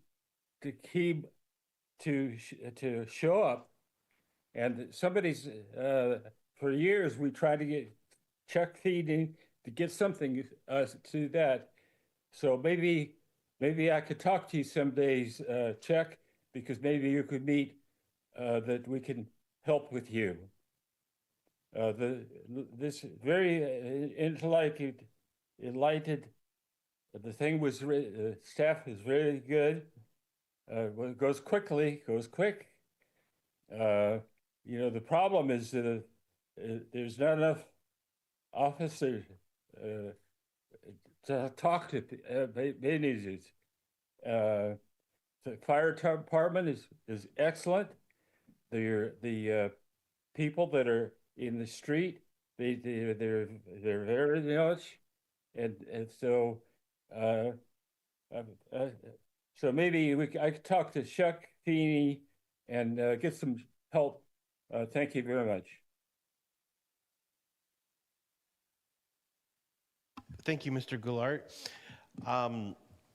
Okay, so I don't see any more public comments, so I will close public comments and come back up here to the dais. Mayor Pro Tem Roach, and if you want, if you have an opportunity, if you want to reply to the first question, you certainly can. So, Mayor Pro Tem Roach. Thank you. And thank you for the presentation, and thank you to Chuck and your team for getting the survey out. I always love seeing the results of these surveys because it's informative and really helpful, and always, the information is very welcome. Just to start off, I had two questions on the process of the survey. Can you maybe answer the commenter's question about how you avoid this sort of worry about scams? Sure. Yeah, so that's kind of why we use the all of the above approach, including postcards. That's something we've seen is increasingly helpful for folks who, there's always someone who will never answer the phone when it's a number they don't know. There's always someone who won't click a link in a text or an email. Postcards are a way to kind of cut through that, and that's why we include that in that sort of all of the above effort. The other thing we do is just keep trying. So it takes us usually a couple hundred calls to reach somebody who's willing to take the survey. It's a little more efficient for things like text and postcards and emails and things like that. Typically for a city this size, we would do a sample around 400 or 600. This was twice as large, and so I think that's a testament to the trust and interest that folks had in taking the survey, which we're really proud of. And the sample, of course, is representative of the community as well. Yeah, and that was my second question. Can you speak a little more to that? Because, 1,200 people out of 160,000, just how you extrapolate that. And I know this is a statistical question, but, speak to that, please. Yeah, there's always kind of like how do I answer this without doing Stats 101? So it's less about the underlying size of the population. We often do. I'm about to launch a California statewide survey that has a sample size of 600. The margin of error is based on the sample size. For that, it would be 4%. Here, we had about 3%. So the confidence we have in the results being representative of the population within 95% is really based on that number of folks that we reached out to, and it actually goes a lot farther than you would think. Once you speak to 400, 600, 800 people, you're getting a really good margin of error, as unbelievable as it may sound.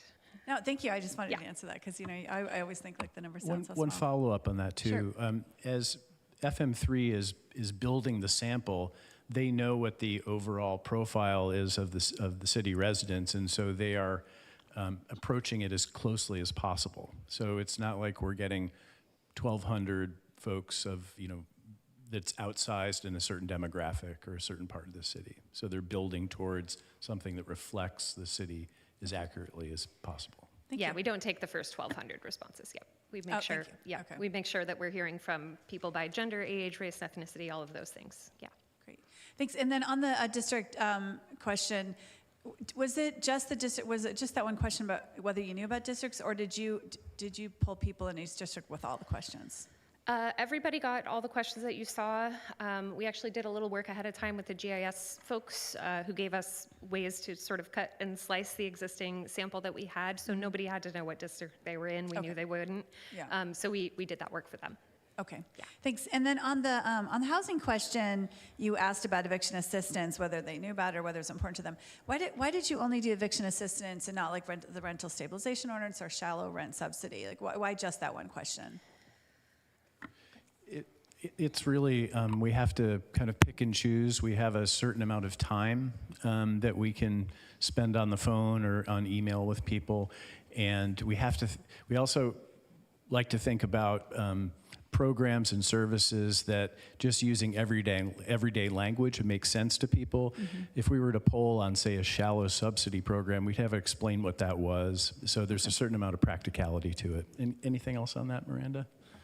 Yeah, I think that's key. I think also there's a desire to test things sort of consistently over time to look for trends, and I believe that's one we had asked about in the past, but I'll be corrected if I'm wrong. And if we ever wanted to do more research on a topic like that, Miranda could design a program for us to do that in a more complete fashion in an issue area. Okay, thank you. And then my final question, and then I'm sure my colleagues all have lots of questions. On the sort of, there was that dip in 2016, right? And a lot of things dipped at that time. Did you see that regionally? I mean, is that like, what is your regional comparison about what you're seeing in Hayward? Yeah, so we do lots of work with cities around the Bay. The one that comes to mind with that particular dip I recall seeing was Pleasanton, so not quite apples to apples, but it is, in the broader Bay Area. We also are regularly polling in Oakland and San Francisco, in San Leandro, in Fremont. I'm about to survey in El Cerrito, I think. So kind of up and down there. And then we have an office in Portland that is surveying up that part of the West Coast. We've got folks in LA, and so we all kind of discuss with one another, like, are we starting to see things getting a little more positive? And that is something that we're starting to see in lots of different areas. Okay. Yeah. All right. Thank you. Thank you, Mayor. Thank you. Councilmember Syra. Thank you, Mayor. Thank you for the presentation. Thanks, Chuck, for guiding this process through to completion. I'm always excited to receive these results. And I also just want to thank staff for helping us get to the numbers that we achieved here. This is significant. I mean, to see that 4 out of 5 residents are happy to live in the city of Hayward is no small feat. And a decent amount are also happy with the city of Hayward, and that's a testament to everyone's hard work here. So just really wanted to acknowledge that. I love the focus on housing here. I like setting the record straight that the cost of living is, in fact, the top issue in this city. And I am curious to kind of go off of Councilmember Roach's question. An area for improvement that I'd like to see in the future is that comparison with other cities. I'd like to understand our satisfaction rates, our safety rates relative to other cities so we understand how we're performing, because these numbers on our own look great and I'm happy folks are satisfied. But when I see that 68% of residents are satisfied with their service interactions, a teacher would call that a C, right? And I don't want to call it a C because I think that most likely is a hard number and it's a hard number to increase. And so without that comparator of other cities, I worry that I'm unable to, and their community is unable to celebrate that number for the achievement that it is. So that would be my point of feedback there. I appreciate the comparison of results over years. I hope that we continue to do that. It's helpful for us to know how we're improving or maybe going down in satisfaction on some of these metrics. And yeah, I like the way you opened this conversation, Chuck. I think really taking these results and lining them up with budget decisions, lining them up with strategic roadmap priorities, I think these results and those two other information points are a really effective way for us as a city to practice what data-driven decision-making actually looks like in practice. So thank you for this survey. Thank you for interviewing so many folks. I always want to see that number go up, so I was excited by the sample size of this, and I'm hoping that we can actually see some data at some point broken down by district too. So maybe that can be shared with the council after the fact. Thank you. Thank you. Councilmember Andrews. Thank you, Mayor. Thank you, FM3, for your presentation. It was always very informative. Again, agree on being satisfied with the satisfaction results. So thank you for that. Wanted to just ask a couple of questions, and it's mainly for staff.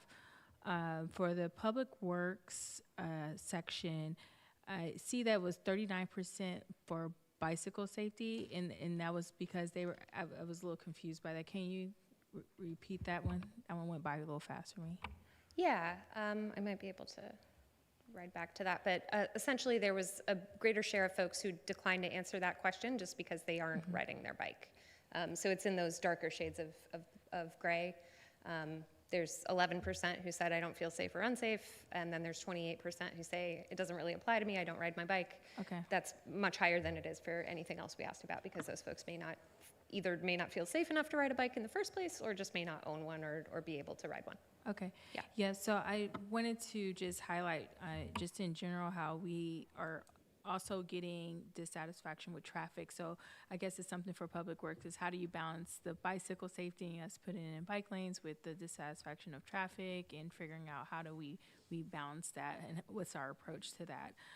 The other question I have was about, I think you all mentioned about the regional perception of traffic as well, and also regional approach to seeing clean streets and all that. And I think there is something that we need to do is basically advocate with Caltrans that this perception issue actually has a lot to do with them, because when they exit the freeways in our city, they tend to think that that is the city of Hayward. So we need to have a stronger partnership with Caltrans. I understand they're shooting for 60% in terms of making sure that their items are addressed in the city of Hayward, which is not satisfactory. So we should increase that percentage, and looking at ways we can partner. Just wanted to see how we can do that. Also, with the housing, I would be interested to hear more of the data if you all have already collected it. I'm not asking for anything additional, no additional work, but if you have that additional data, I'll be interested in reviewing that if you have more questions. And then as far as the public art, I was actually surprised to see it that high for public art, but hoping we can make some connections with maintenance and traffic safety with public art, so we can kind of combine those things in order to support more safety, traffic safety, pedestrian safety, bicycle safety. So hopefully we can do that. So yep, so I just wanted to say that's all for me in terms of the satisfaction survey. I'm again glad to hear that we are increasing those numbers. Thank you. Councilmember Bonilla. Thank you, Mayor, and thank you for this great report, and thank you as well, Chuck. It's reassuring to know that these scores are continuing to increase year over year, but I think that that's also going to be our challenge, because with all of the uncertainty that's going to be facing our community, coming from Washington, coming with the economy, maintaining sort of these increasing scores, I think is going to be something that all of us are going to have to be very focused on. But I also agree that this can inform really everything we do in the city, from our strategic priorities, not even just aligning to our strategic priorities, but maybe even shifting or influencing our strategic priorities. I think one of the things one of my colleagues had said at the last meeting is one of our priorities as a city was around preserving, protecting, and there was another P related to housing, right? But then making sure that we're also thinking about our renters. And I think that this survey speaks very loud and clear about making sure that we continue to prioritize, nearly half of our residents that are renters as we look at our strategic priorities for the city. And then as I think about other things, for an example, it says that, residents generally feel safe, they're generally satisfied with the speed of emergency response. But then it also says that neighborhoods are looking for more police patrols, so I'm thinking about what do our officers do when they're not out, actively responding to a call? How do they spend some of their extra time? And it seems like our neighbors are saying, drive through our neighborhood because we would like to see you be more present and patrol, a little bit more visibly. So I just really appreciate how informed we can be as we make decisions across our city using this data. And as we also continue to plan out what our strategic priorities are, when we think about homelessness being a big priority for our community, it aligns nicely with the work that we're doing in this space too, with how we're working, regionally and across the county to make sure that we're prioritizing and competing for homelessness resources and bringing those to Hayward. As it relates to the cost of housing, no surprise there. I think that everyone is aware of that. I think education too, and I think what this also shows us is that, education is a shared responsibility of all of us, not just our school districts. So as we look at ways of collaborating to make sure that we're improving education in the city, looking at how we're doing that, kind of leveraging all of our agencies is going to be important. But overall, very impressed with, these results. I just want to thank everyone who continues to help shape and inform the future of our community. I think this reflects a responsive government that knows how and is listening and is responding to the needs of the community. We certainly have a little bit more work to do, but I think this data is going to really help empower and inform the way that we move forward to make sure that we're resident and community centered. So thank you again. Thank you. Councilmember Zermeño. Thank you, Mayor, and thank you very much for the good report. It's good to hear that many of our residents are satisfied. I'm interested in finding out if you have any data on those who are dissatisfied. So, for example, looking at the chart up on top, up on the screen, bicycling, 12% feel very unsafe. That could drive what we are trying to do on our streets. So they feel very unsafe because they're not clean, because people are driving too fast. What exactly are the reasons? So were you able to collect any data on those who are dissatisfied? Yeah, so the one question where we took the time to ask a little bit more about feelings in that open-ended fashion was about general feelings of lack of safety, and that's the one up here now. Otherwise, we didn't have a lot of time in the survey to ask follow-up questions in that manner, but we can always look at the profile demographically of the folks who maybe more consistently feel unsafe or dissatisfied and things like that, and see if there's geographic commonalities or something like that. So we're happy to do that kind of analysis too. And of course, then the other particular questions, they're dissatisfied with our services, what particularly dissatisfied them, et cetera, et cetera. Yeah. So I would love to see that so we can actually improve and know how to improve. So thanks again. Councilmember Zermeño, too, on a point like that, obviously there's an additional expense to it, but if we wanted to explore in nuance, what's behind those numbers, there are qualitative approaches to research involving focus groups that FM3 is expert in. And so we could, if we had the opportunity, we could partner with Public Works and dig into some of those attitudes and understand what they mean when they say they don't feel safe. It might help inform policy. So that's always a possibility. Councilmember Bonilla. Yep, my last question was just around disaggregating, or I guess getting more nuanced pieces of data. So for an example, when we're looking at safety, can we get that by district, by race potentially in that district, by age within that district, just so we can really understand who in our community is feeling unsafe or safe for that matter? Sure. Excellent. By district, by race and ethnicity, when you put the two together, you start slicing a little bit thin, but I think we could do some additional analysis there. Yeah. Thank you so much. Councilmember Andrews. I'll be quick. Can the results on the homelessness and data here be shared with the county and homelessness agencies? I don't know who can lead that effort. I probably would want to confer with Dr. Cole Bloom about how to share data like that with the county and what other data sets we might want to bring to bear on it, because homelessness just shows up in a couple places in here, and it's a very, it's a very blunt kind of tool sometimes, quantitative research on an issue like that. And so I would like to maybe consult a little bit about how to do that. Okay. Yeah. If you need to sandwich it in a presentation for them, that's fine, but I want them to have the data so they hear that. Yeah, this is for a sure. We can definitely do it. very big concern for our residents. And then for the social media question, was it social media from our social media or social media from hashtag this is happening in Hayward, TikTok, Snapchat? We were not specific. This is another thing that in the survey we have limited time with, but I do know when I have qualitative research on that, when we say social media, it can mean the local news. It can mean influencers. It can mean a lot of different things. So it's more about the sort of platform and less about the speaker. But we could do additional research in the future to dig into that more if we felt like it was worthwhile. That would be helpful. Yeah. Thank you. Councilmember Goldstein. Thank you. Yeah, thank you for the report. I always like reading the satisfaction survey. It's a feel-good moment, honestly, because it really does speak volumes to the quality of work that our staff does in the city to help make life for all Hayward residents be exceptional. And so I do like that part. I also like Chuck's comment about aligning it with priorities, and it does give us a sense of where we stand relative to the priorities for the city. But there was something that was missing, and I think it's because the report is really about city services.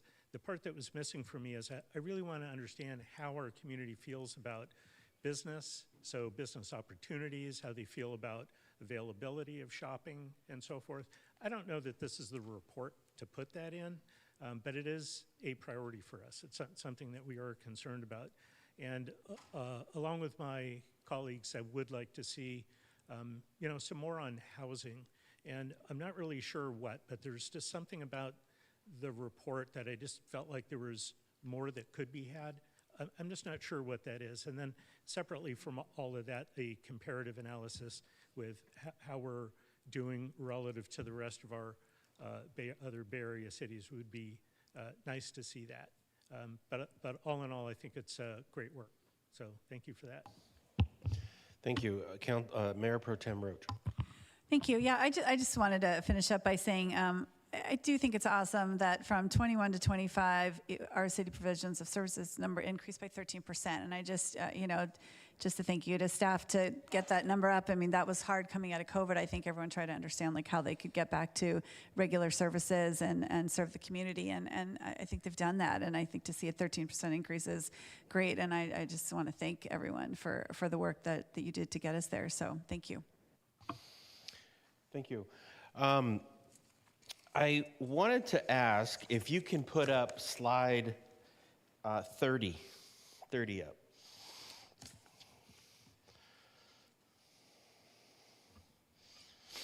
Is that this one here? No. Next one. It's the black residents feel safer in general than residents of other racial and ethnic groups. I think you're looking at an earlier version of Oh. it. We trimmed down the number of slides. I see. Okay. But we can provide detail by race of the safety questions. Yeah. So, do you know if the fire chief and the police chief have seen this slide? Yes. They have, okay. Because I guess the question I have, and maybe if both the fire and the police chief, if you guys can come up here and respond to this question, I wanted to highlight this because this is pretty significant. And as they're walking up, I wanted to ask you, is this the first time we've asked this question? I'm a little bit of a disadvantage because I'm not seeing the question on that page. What does it say? So it's the slide, slide 30, and it's black residents feel safer in general than residents of other racial and ethnic groups.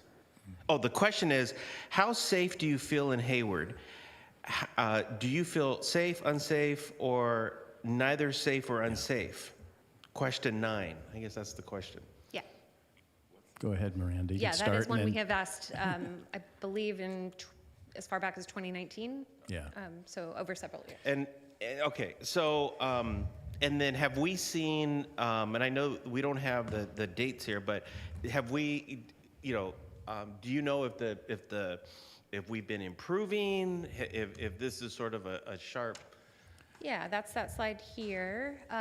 It's been improving for walking in your neighborhood compared with 2021. Otherwise fairly static compared to going back to 2020, and then pre-pandemic we were in kind of a slightly higher bar for some of these. Okay, the reason why I say that is because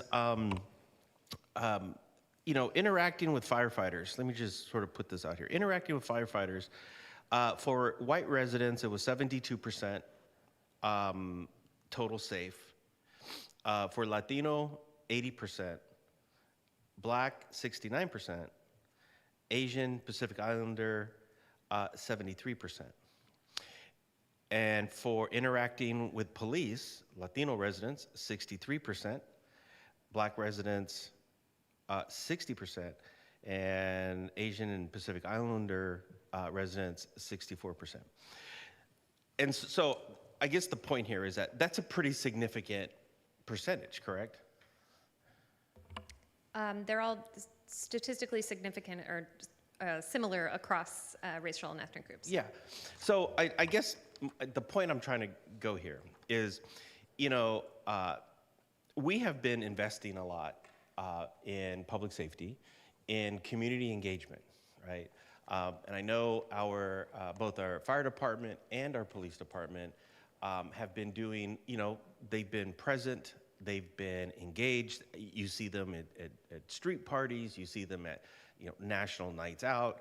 Both fire and police departments are there. And I guess the question I really want to get at maybe is asking both the chiefs of the fire department and the police department is, what do you think, or what observations have you made, or have we been doing anything new or different, or have we been augmenting interactions or engagements with our neighborhoods that have been maintaining a relatively high satisfaction rate with both fire and police officers?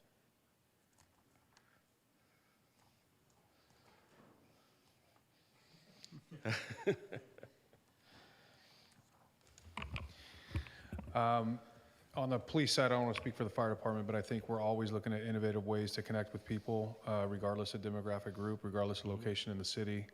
We want to make sure that we're, number one, listening to the concerns that they have, but also providing context and information around the way that we conduct business. I think that, there's always going to be a little bit of a difference in terms of feelings of interactions between police and fire because, there are times where we have to play an enforcement role.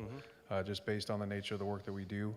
But we certainly are intentional about getting out into communities, into all communities, within the capacity that we have from a staffing perspective, to make sure that we are engaging. And so in terms of doing things differently. There are innovative things that we have. You know, we just did an event the other day where we actually had our officers behind the counter at Starbucks making coffee. I was actually impressed by the fact that we had staff that know how to make pick your latte. So really getting thoughtful and innovative about, you know, how we hold these events and try to bring the community together. Thank you.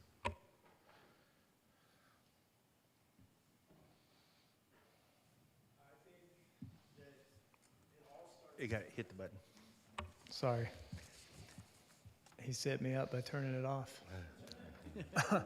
I think it all starts with the hiring process, you know. We really look for quality individuals. And then it gets reinforced in the academy, you know, where maybe it sounds cliched, I don't know, but it seems pretty obvious to me, but we let everybody know that when you respond, you treat the people you respond to just as if they were your family members. And the good thing is that they all seem to like already know that, right? I mean, it's kind of baked into the hiring process and the people that we have, and then we just reinforce that throughout. And then we've reinforced that throughout just, you know, day-to-day operations, from the company officer level to the battalion chiefs, and, you know, from me down. When we're speaking with our staff, I mean, we are part of the Hayward family, so. Thank you. And, you know, the other sort of interesting part of this chart is the macro response in general, where, you know, feeling totally safe.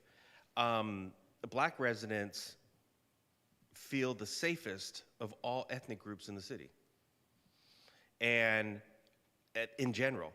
And if you look at walking in your neighborhood, Black residents feel safest of all ethnic groups, you know, in the city. And then you have Asian and then Latinos. So I guess that, you know, this is a pretty important chart because we have been investing, and not just within the police department and the fire department, but I think we have been investing in other areas on the council and within, you know, administration around, you know, investing in street parties, investing in other activities, you know, making sure, you know, our library services with Kirby and, you know, all the, you know, these big activities that we have in the community, art program, people's, yeah, the heart program and people's budget, all of that. I mean, it just, you know, this is a pretty, you know, for me, it's a pretty incredible graph because of the work that we've been trying to do. Secondly, the reason why this graph is important is, like Councilmember Bonilla points out, is if you look at the response to schools, clearly the city is looking at schools as a shared responsibility. And, you know, as we start talking about, you know, school safety and having these conversations, particularly in the Public Safety Committee, these are the kinds of data that we can use, that we can leverage when we talk about how do we make schools safer with whether it's, you know, SRO programs or other types or other arrangements of SRO programs. Because as we can see here, is that the more engagement, the more interaction, the more good engagement, substantive interaction that kids and families have with our public safety professionals clearly makes a difference. And so I just wanted to, I really wanted to point that out. Those are all my comments. I don't see any other comments of council. Mr. Finney, thank you very much for your report. Thank you very much for your work. I know this is, you've been with us some time now, and it's always good to read your reports. Our pleasure. Thank you. Thank you. Thank you. Thank you. Okay. Let's see, let me.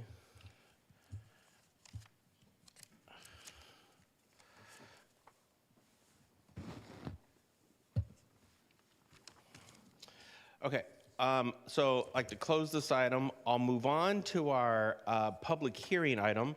This is the Hayward 2040 General Plan.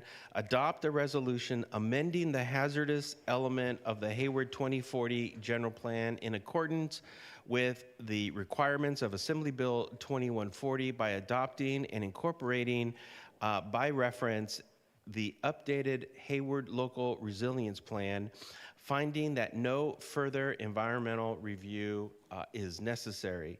And what I'll do is I believe the person who's going to deliver this is Chief Vollmer.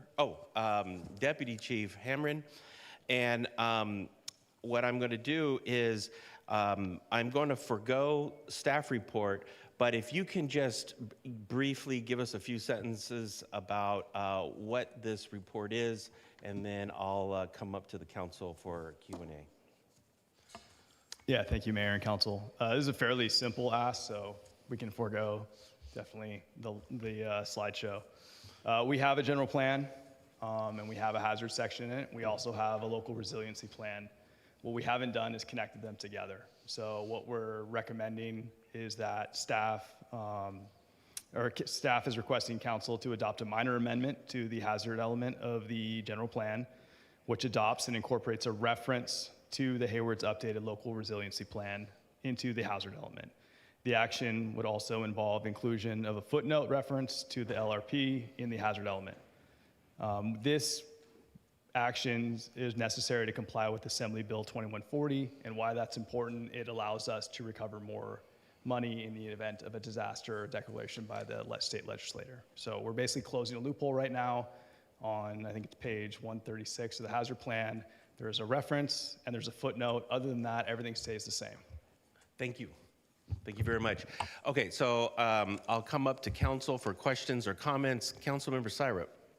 Thank you, Mayor. Would you mind staying up there for just a sec? Appreciate the brief presentation. I'm just trying to understand how the documents interact with each other. So attachment 3 was the updated hazards element. It still has the 2014 year at the bottom, so I just want to make sure before we submit that we update it. And attachment 4 was the general plan addendum. So what I understand is those might be the changes to the hazard element. Is that correct? And feel free to tap on folks for help here, because I know this might be a technical or policy question.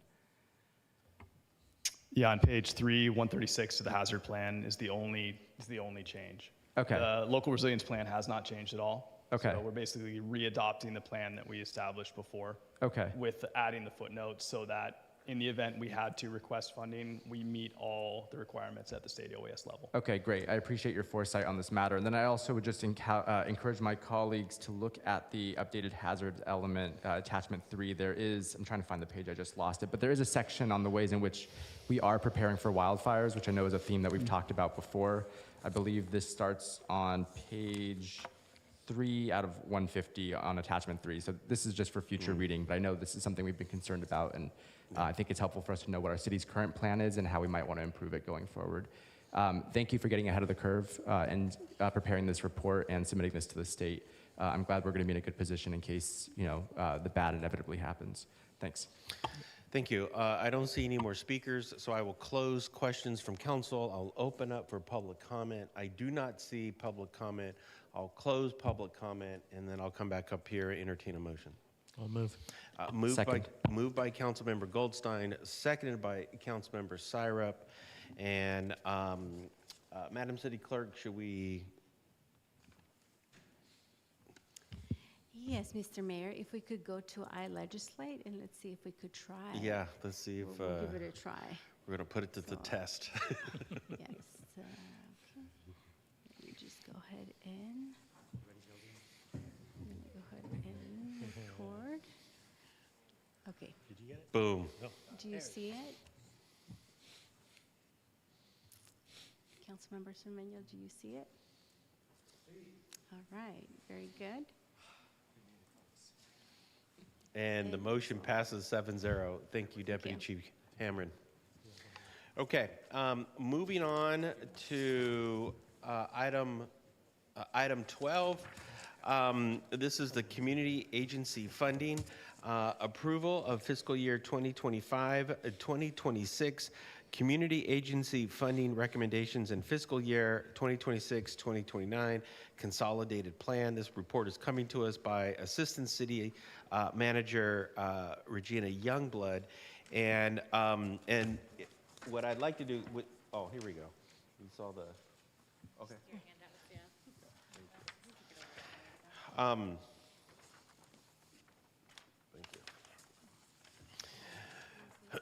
Okay, and I know this item has come to us before, and so I will, we'll listen to the item, but if you can just give us a high-level sort of summary of what, yeah, of what's that? Oh, actually, no, I'm sorry, my mistake. Excuse me. Go ahead, proceed with your presentation. And because I know some of us have to recuse ourselves at different parts. So my apologies, Ms. Youngblood. No worries. I will turn it over to Management Analyst Emily Wong. She'll give the presentation tonight. Hello. I will keep this brief, and I practiced 9 minutes, so if you don't mind giving me 9 minutes of your attention. Go right ahead. My name is Emily Huang, Management Analyst with Community Services Division. Wanted to show appreciation for your time and attention today. Staff is coming to council for this public hearing to vote on the final funding allocations for the community agency funding process and to approve the CDBG consolidated plan. The agency funding process started in September with the notice of funding availability, and later in November, staff hosted an annual bidders conference. During that bidders conference, we provide an overview of the application, review the RFP and contract requirements with potential applicants. And the bidders conference is also an opportunity for staff to be introduced to applicants and inform them that staff is there to answer any questions throughout the process up until their application is due in December. This year, staff implemented new measures to provide more assistance to applicants, especially our new applicants. Staff hosted 3 office hours prior to the applicants' interviews with the Community Services Commission to answer any questions, provide guidance, and even test the interview meeting link with them. Between December and January, the CSC read and scored applications, interviewed applicants, and deliberated funding recommendations. In February, the CSC came together to discuss their decisions, and in March, the CSC voted on their recommendations to present to City Council. These recommendations were brought to Council during the April 1st work session, and we are now at the final step of the 7-month-long process. This public hearing is to respond to Council's main themes from the work session, listen to any remaining public comments, and staff recommends that Council approve these funding allocations and the CDBG consolidated plan. As you know, this process spans across many, many months and also involves many people. And I wanted to share a special thanks to the CSC for all of their time and energy that they have committed to this process. Now that we've done context setting for how we got here, we can move forward with the rest of the presentation. Council saw this slide on April 1st during the work session, which defines the priority needs for the consolidated plan and guides the city's CDBG entitlement investment decisions for fiscal year 26 through 29. We are currently still waiting for HUD to announce the fiscal year 25-26 entitlement award. This isn't abnormal. Sometimes we do wait. So tonight we're asking Council to adopt the consolidated plan based on staff's estimates and the CSC's recommendations for how to allocate the additional funding should the award exceed our estimates. And as with prior years, when HUD was delayed in announcing the awards, we'll come back with an amended resolution when Council adopts this fiscal year's budget in June. So this next slide presents the funding recommendations by category, which is provided in more detail in your attachment 2. Last year, the city had one-time funding that allowed the city to fund more agencies to their requested amounts. However, this year, due to less available funding and an increase in funding requests, it was especially difficult for the CSC to make funding recommendations, and in turn, the CSC made a measured decision to prioritize services projects dedicated to homelessness and housing, food security, legal projects, and projects that especially serve immigrants and undocumented residents. Staff wanted to address several themes and questions that came up during the work session. There was first a question about Centro Legal de la Raza's other contracts with the city, and they do have one contract with the housing department. However, this contract will be fully expended before the end of this fiscal year, and it's not expected to be renewed because it's funded by ARPA. So moving forward, Centro will have one contract through this funding process. Another major theme that came up was talking about the CDBG fund contingency plan. Should any funds be cut or reduced? And the plan is that staff would return to council with several scenarios to gather your feedback and direction. City Council also expressed a desire to bring conversations about the budget to explore increased general fund allocations to services. However, Council also recognized that the general fund has competing priorities. Council also encouraged agencies to explore additional funding opportunities and collaborations with local nonprofits and businesses. And additionally, it was communicated that the city should avoid funding duplicative services and should evaluate if a proposed service need is being met through this funding process already. And this sounds very similar to a community needs assessment, which can not only better inform the community agency funding process, but also many of the city's programs and processes. A needs assessment is a tool that identifies essential resources that are available within the community. It also identifies resources that are missing and determines the target population in need for those resources.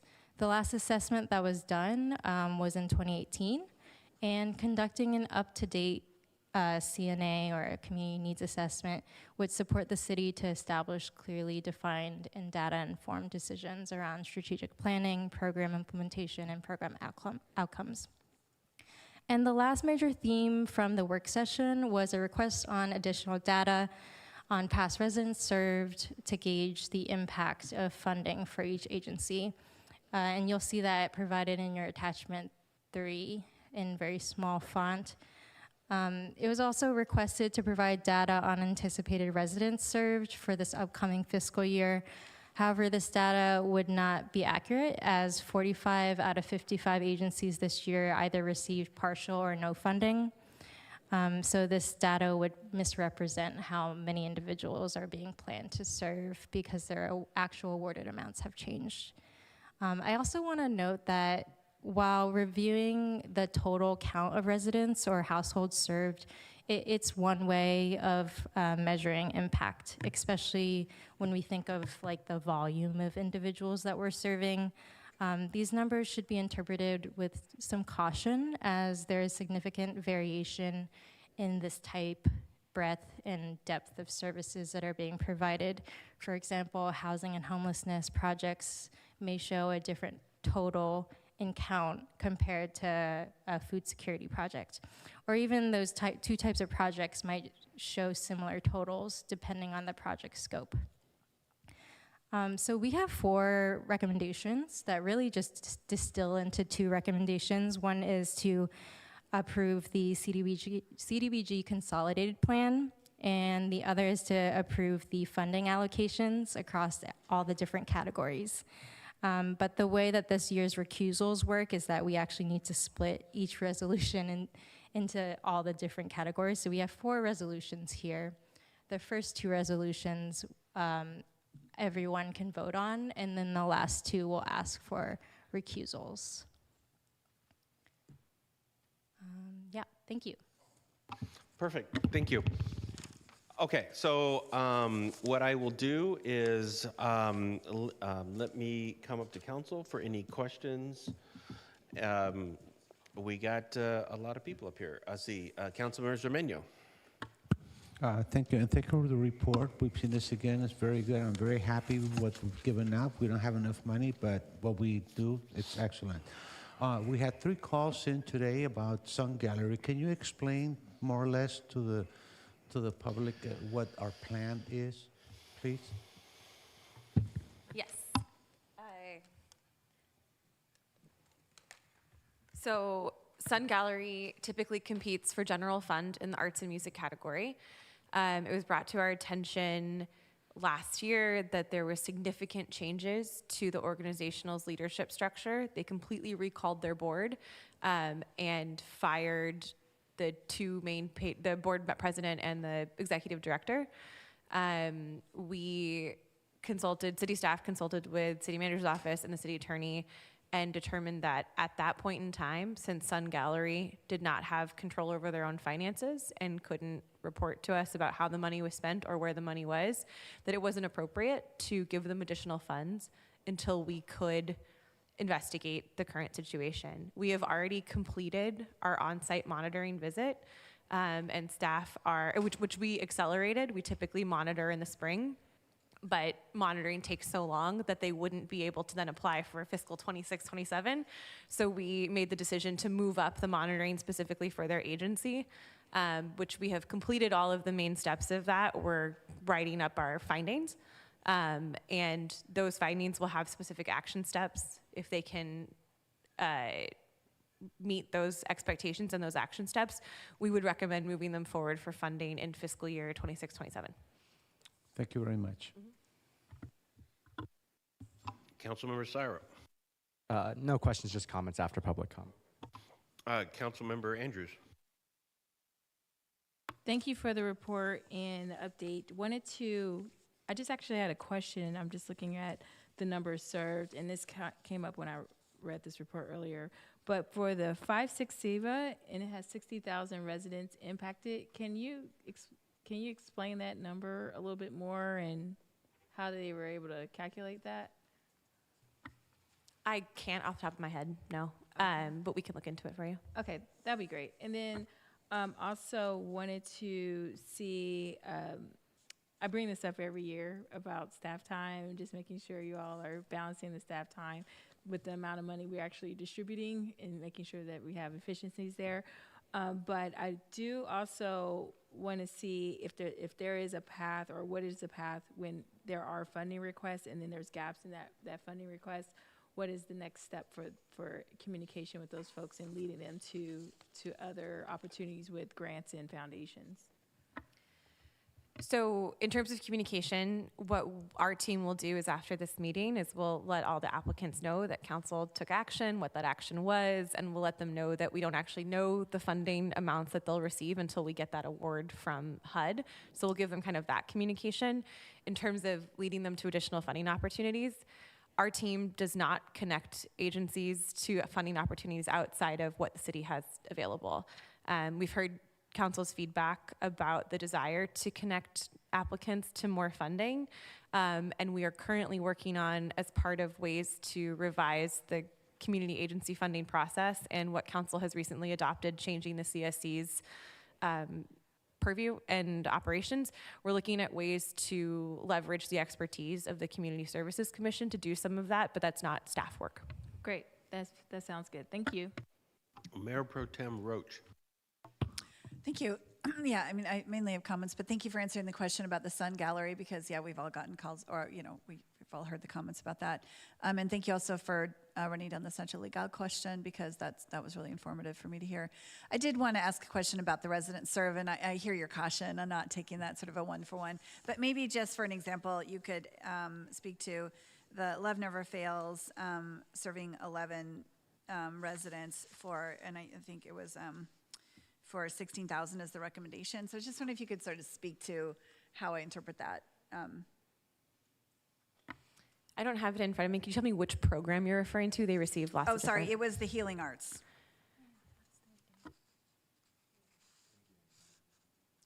Oh, I thought they were recommended 16,000, right? They're not getting anything for the lab project, but 16,000 for the healing arts. Oh, okay. I'm gonna let Emily get that one. Sorry.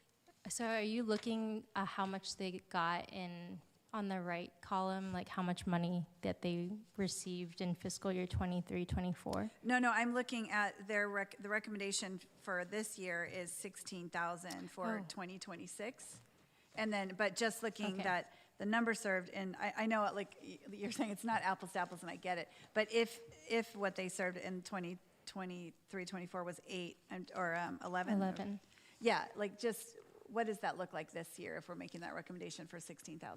For how many they have served this year? Yeah, or at least their ballpark. You know, just if let's see so what they received in 2024, they didn't receive anything. So I guess like I'm just wondering for the healing. So the healing, make those numbers mean anything. I guess.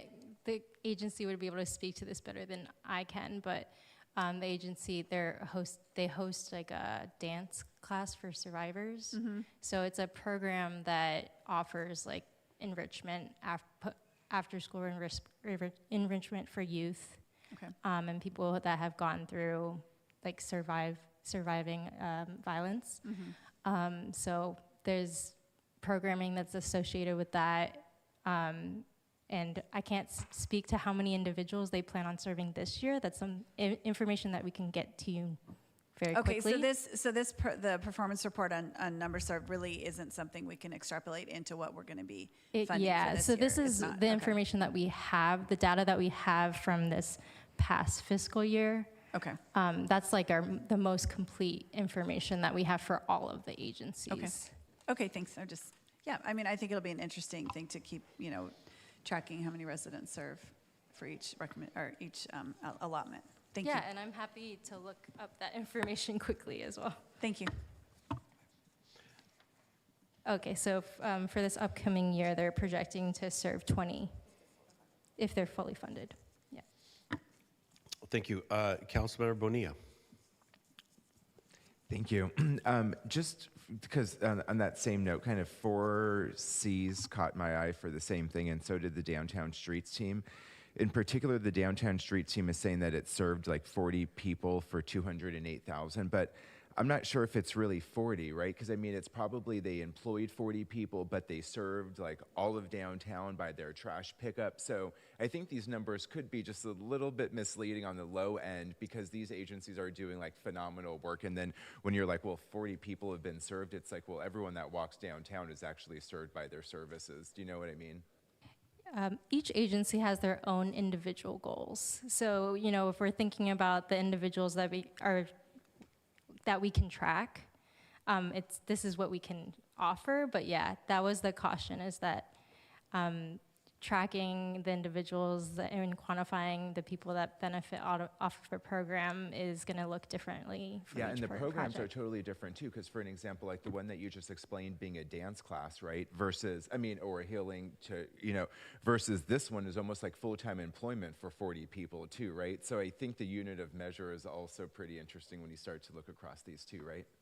I also want to add too, like if we're thinking about arts and music projects versus services projects, like the way that we quantify and compare those two categories is it's going to look different depending on what your perspective is. Got it. I think that was my point. Thank you so much. Thank you.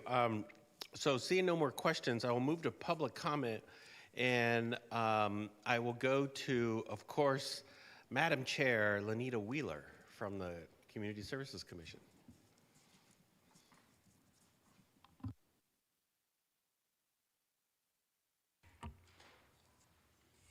Good evening, Mr. Mayor, council members. My name is Lenita Wheeler, and I'm honored to speak with you tonight as the newly elected chair of the CSC. I first want to thank you for the opportunity to serve my community and my neighbors in this way. It's absolutely a privilege to work alongside fellow commissioners, city staff, and you, our city council, to ensure Hayward remains a city that values equity, care, and opportunity for everyone. The recent CAF review process was meaningful and, as expressed, a little difficult, with far more need than available funding. Many worthy nonprofits went unfunded or significantly underfunded. This left some of our commissioners, myself included, feeling a mix of frustration and empathy. One commissioner shared these feelings during your recent work session and urged consideration of additional general fund support to these vital services. But while the CAF review process was difficult, I want to assure you it's not all doom and gloom. The CSC remains deeply committed and genuinely excited to serve. That excitement fuels our belief that solutions are absolutely possible. So we're determined to continue working collectively with you, city staff, our nonprofit partners, to expand additional ways of supporting organizations that serve our community, whether it's through technical assistance, site visits, referrals to other funding sources. We are ready to problem solve. We are ready to adapt. So we'll be discussing more detail in upcoming CSC meetings, how we can strengthen our support for nonprofits, and look forward to reporting back to you with ideas and progress. I want to sincerely thank you, being a little presumptuous in voting on and approving our funding recommendations. The trust you place in our review and deliberation process is deeply appreciated by the Commission. I also want to extend heartfelt thanks to our council liaisons, Councilmember Bonilla, Goldstein, Assistant City Manager Regina Youngblood. Your presence and participation in our evening meetings means so much. We recognize the time you give after long work days. And also want to acknowledge the entire council and staff. We recognize that the support of the CSC is a collaborative effort. And to our hardworking city staff, thank you. From the emails, documentation preparation, and behind the scenes coordination that we know nothing about but are sure is happening, as well as the meeting facilitation, your efforts are the backbone of our work. We see you and we are grateful. As chair, I will do my very best to lead with integrity, transparency, and collaboration. And prior to taking my seat, I just want to acknowledge other CSC members who were in attendance tonight, Vice Chair Moore, who unfortunately wasn't able to stay, and also Commissioner Wong. Thank you so very much again for this opportunity to serve. Thank you, Chair Wheeler, and thank you for your service. Appreciate it. Our next speaker is Commissioner Wong.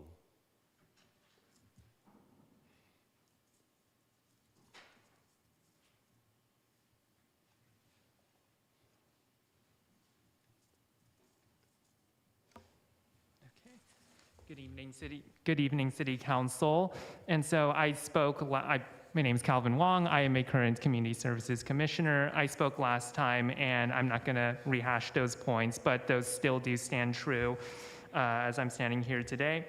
I just want to add 2 points. The funding recommendations in the services category were definitely made very deliberately following very intense conversations within the application review committee, and really do reflect all of the information that we had at the time, including the applications, any interviews.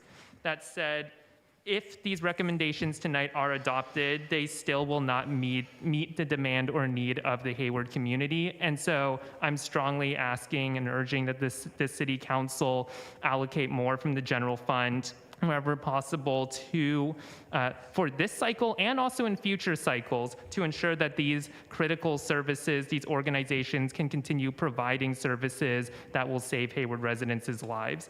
I also want to urge that the City Council go about the community agency funding process, not thinking about it as some isolated process, but some part of a greater whole.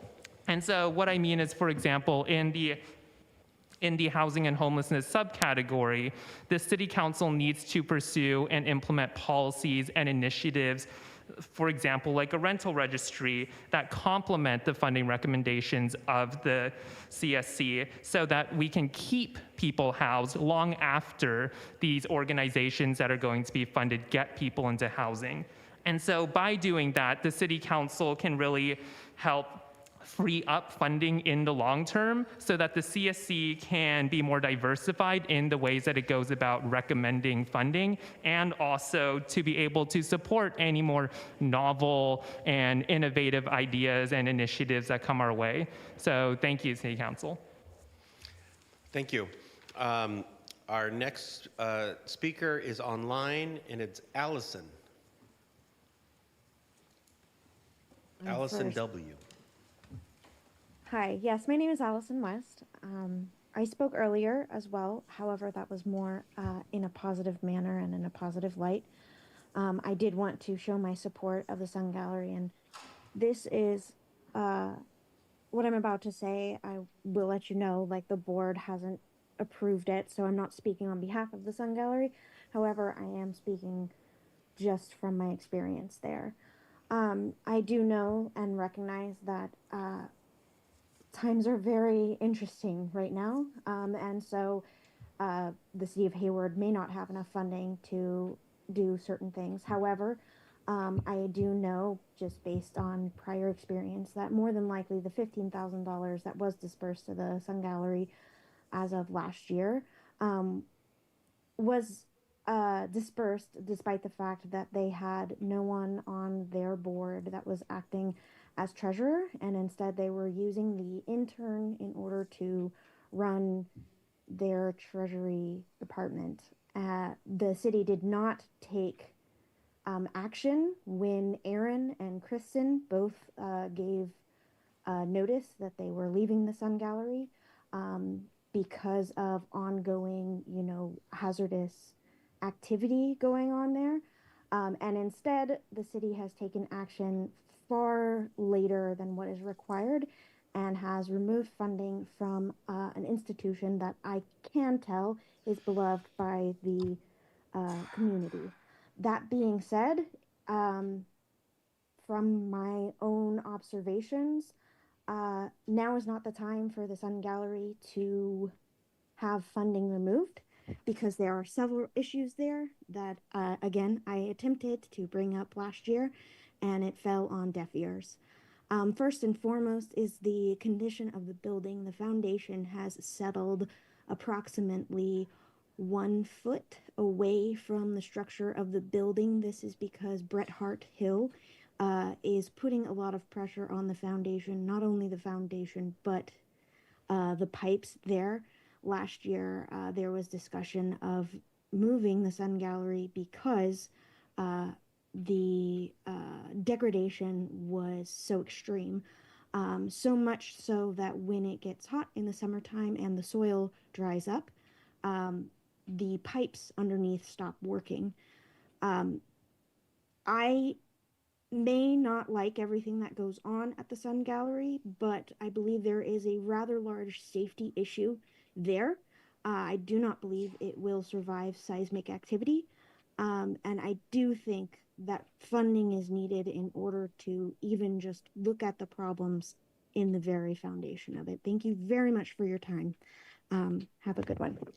Thank you. Our next speaker is Carl G.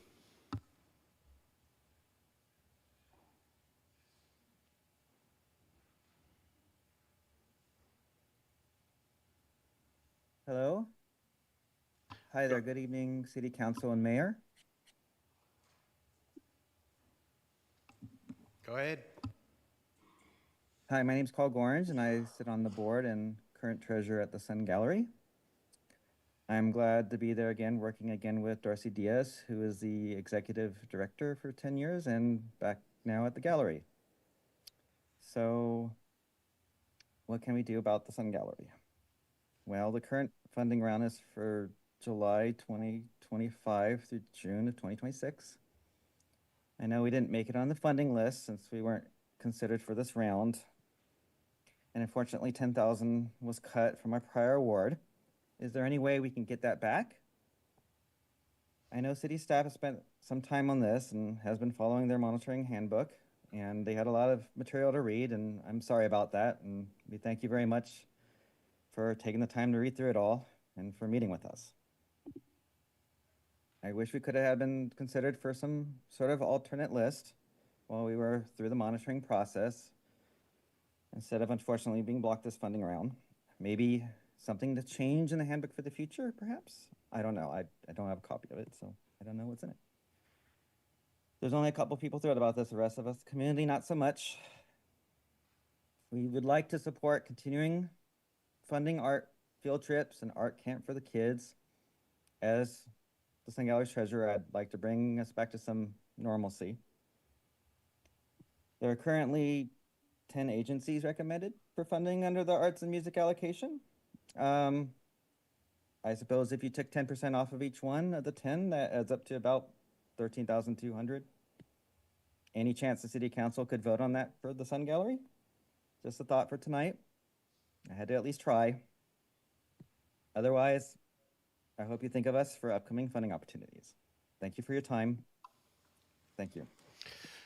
Thank you. So I don't have any other public comment, so I'll close public comment and return to the dais. Councilmember Syrup.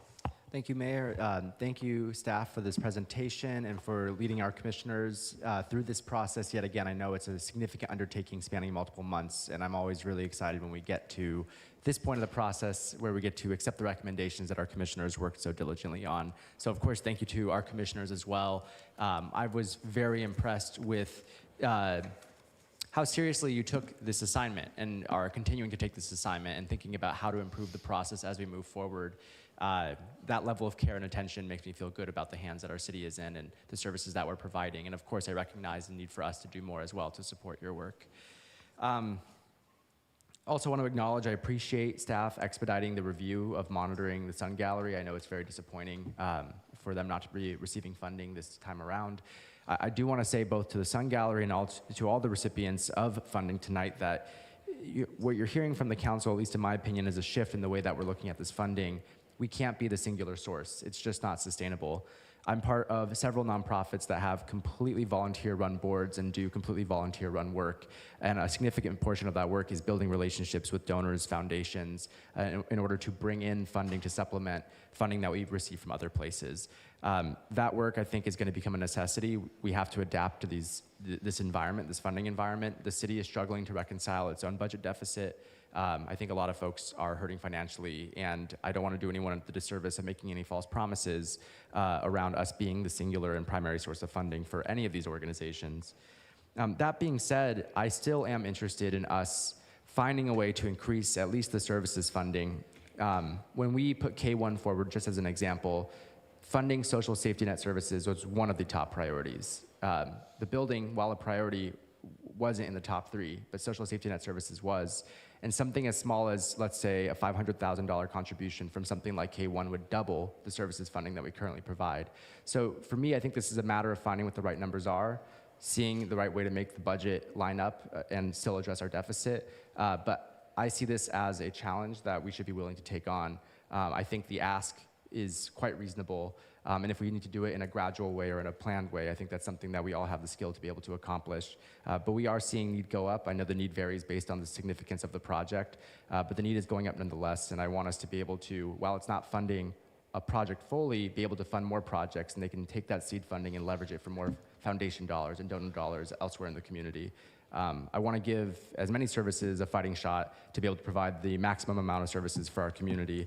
I was particularly alarmed just around a reduction in some of our LGBTQ services with the Lambda project. Maybe I'm looking at the wrong data, but if I'm not mistaken, is that correct that they're not receiving funding this time around? That breaks my heart. They had one of the highest service provisions, and these are students that are already at risk, and it's, you know, it is heartbreaking that we can't continue to provide that service, especially because we know some of the community leaders that help lead that project. So all this is to say that, you know, we as a council have more work to do as well, and I really deeply appreciate your work and the work of staff here, and I'm happy to support but not move. I usually want to defer to the liaisons of the Community Services Commission to move this, but I'm happy to support these recommendations tonight. Thank you for all the hard work that went into this. Thank you. Councilmember Bonilla.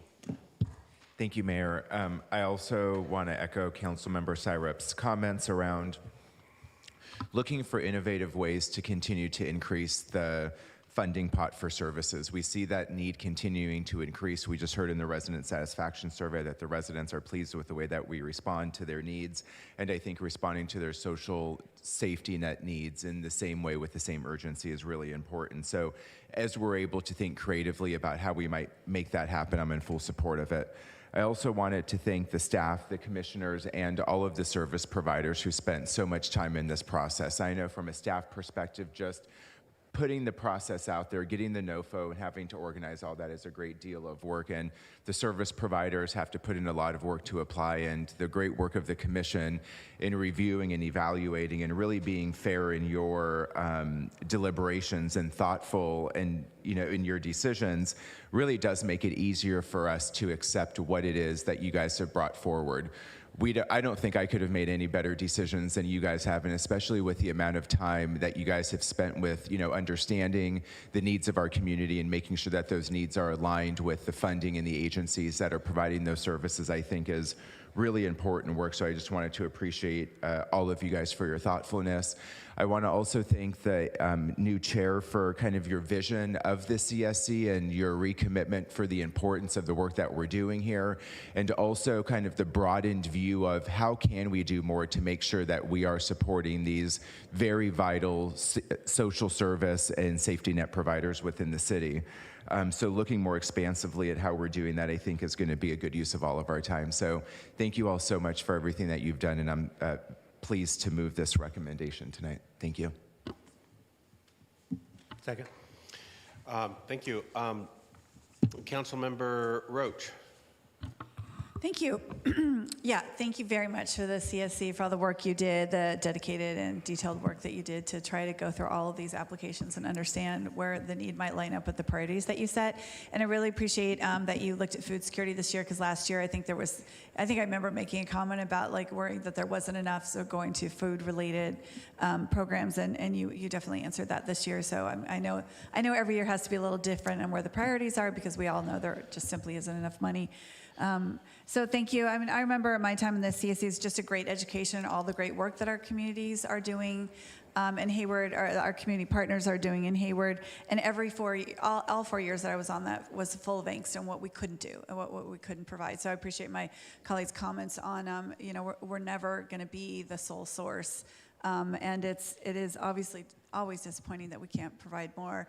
I did speak last time about wanting to see what more we could do from our general fund, but I obviously have to temper that on some big budget discussions we have coming up. So I'll continue to look at that and focus on it. And I hear, I think we all agree we could use more funds in that area. So we'll just continue to look at it. And I hear the call for that. So thank you very much for all of your work. Councilmember Goldstein. Thank you, Mayor.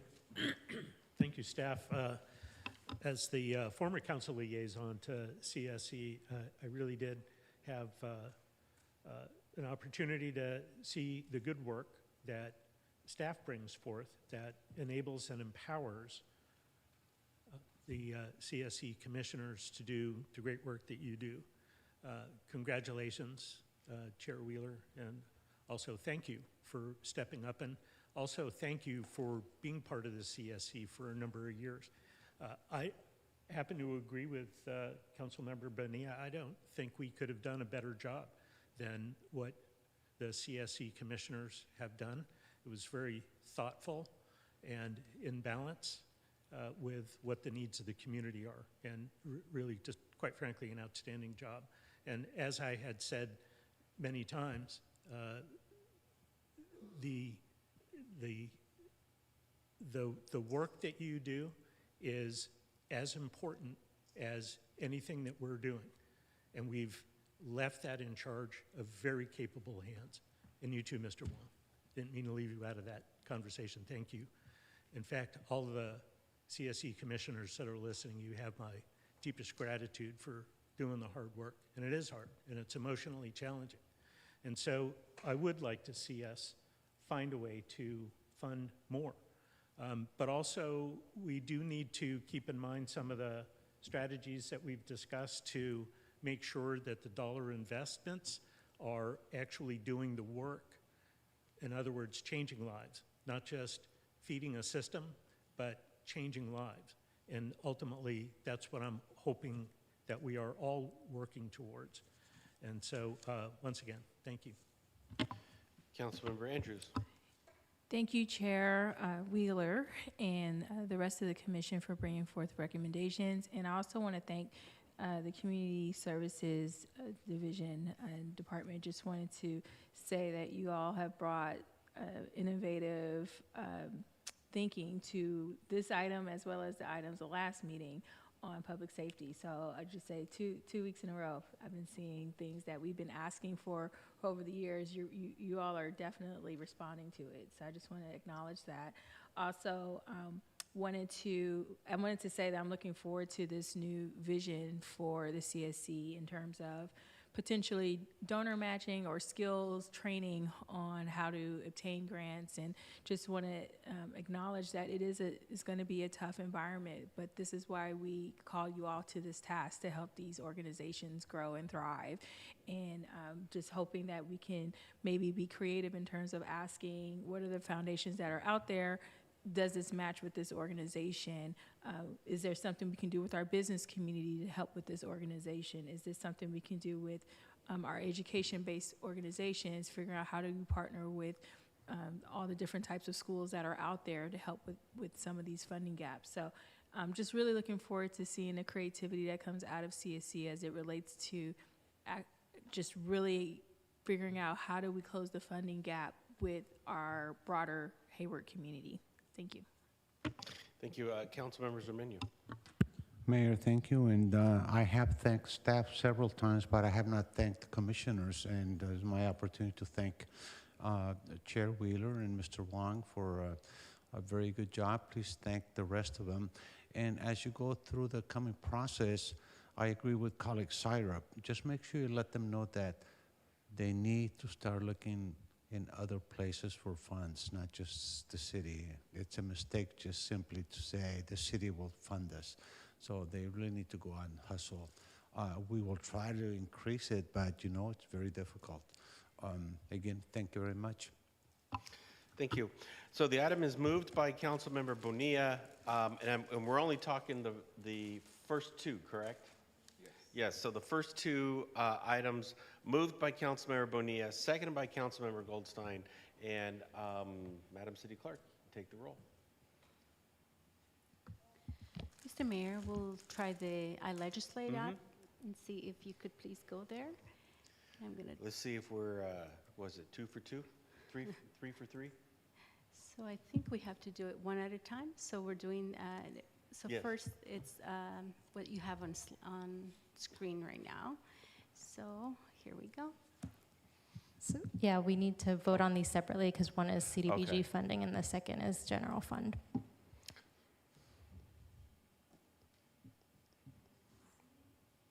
And it passes unanimously. Okay, and then this one is for general fund social services. Yeah. I'm happy to move that as well. Moved by Councilmember Bonilla, seconded by Councilmember Goldstein. And if there are no other questions, Madam City Clerk, let's do this again. Okay, and then moving forward, this is general fund arts and music, so I'd kindly ask, I believe it's Goldstein, to recuse themselves from voting. And I have a feeling it will unanimously pass.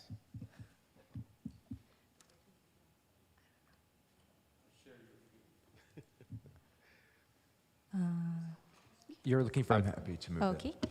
I'll And- second the third motion. Well, hold on. We still haven't got a. So we're going with the third item, correct? Yeah, but Third I didn't see resolution. the final for. It actually displayed and it Oh, disappeared. did it? It was, man, Yes. that was fast. Okay, so Seven it ayes. unanimously passes. So the third item, moved by Councilmember Bonilla, seconded by Councilmember Syrup, and we are on a streak. Great, and then the fourth one is. We have to Wait, vote. let's vote. We're going to vote Oh, I'm first. so sorry. Yeah. Oh, here we go.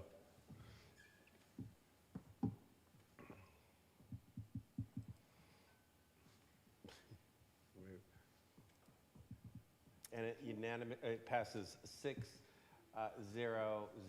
And next we. One abstain, right? With one abstain. abstention, yes. Yes. Okay. 6 yeses, 1 abstention, and 1 no vote. And so now we excuse Councilmember Bonilla. We bring back in Councilmember Goldstein.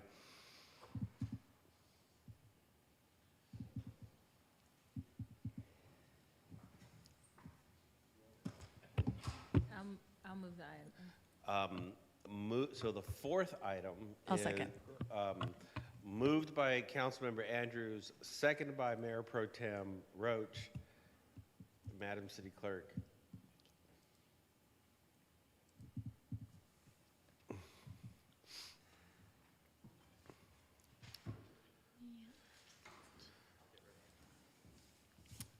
And it passes 6 yeses, 0 noes, 1 abstention. But it says 0, oh, but we didn't press. It says abstention 0, but we're just going to say. Sorry, Mayor. And Mr. Mayor, Oh, It's absent, not abstain. absent. Absent. Yes, I'm sorry. Very, very good point. Yes. And of course, will the record reflect from the last vote we did? Because I think the last one I said it will. Okay. Yes. All right. I apologize. Thank you. Okay. Moving on to legislative business. Item 13. This is fiscal year 2024-25 salary plan amendment. Adopt a resolution approving an amendment to the City of Hayward salary plan for fiscal year 2024 to 2025. This report will come to us by our Human Resources Director, Director Fry, and Director Fry, what I'm going to do is I'm going to forego staff report on this, but if you could just give us in a couple of sentences what we're going to be doing here, and then I'll go to questions. I can do that. So tonight we are asking council to adopt a resolution approving an amendment to the City of Hayward salary plan for fiscal year 2025. This amendment includes title changes to 4 classifications and salary adjustments for the Fire Services Administrator, the City Attorney, and City Clerk classifications. The total fiscal impact for these combined adjustments is approximately $20,665.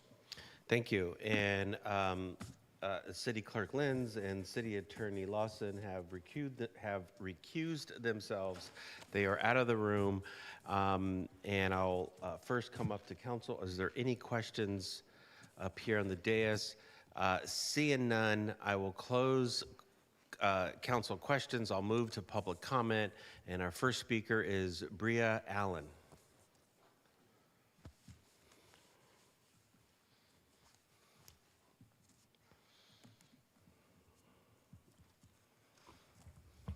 Good afternoon.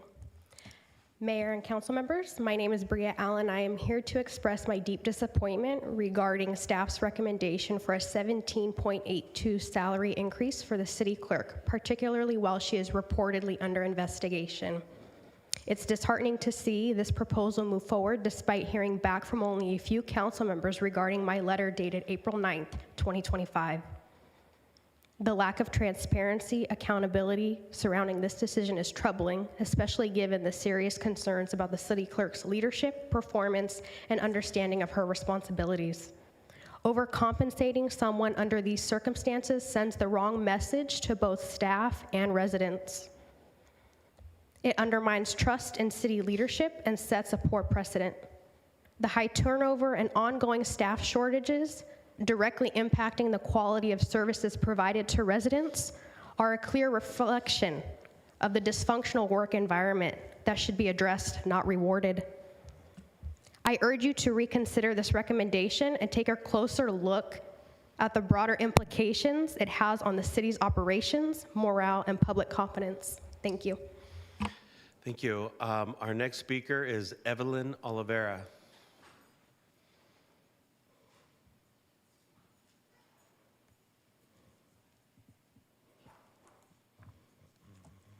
Good evening, ladies and gentlemen. As the president of FCIU Clerical, I stand before you today to advocate for our members in the city clerk's office. Despite our persistent efforts with HR, we have seen little progress.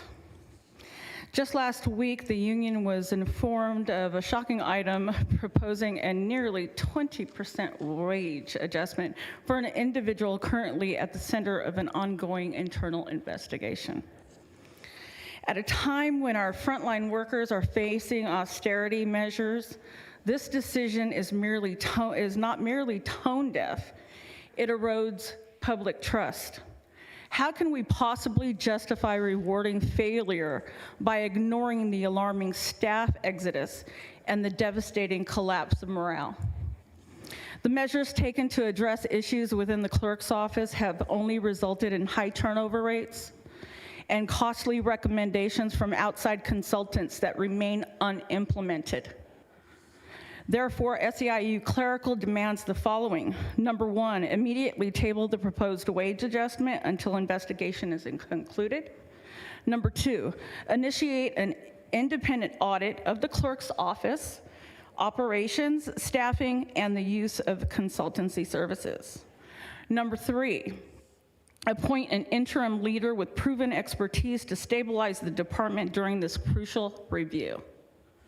Council members, this is not a partisan issue. It is a litmus test of our shared values. Will we continue to support a broken status quo, or will we stand up for the dedicated workers who keep our city functioning?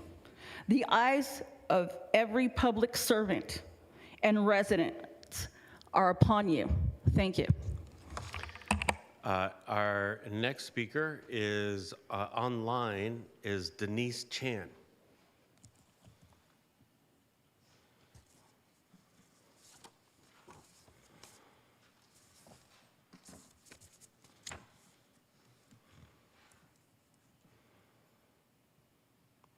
Ms. Chan?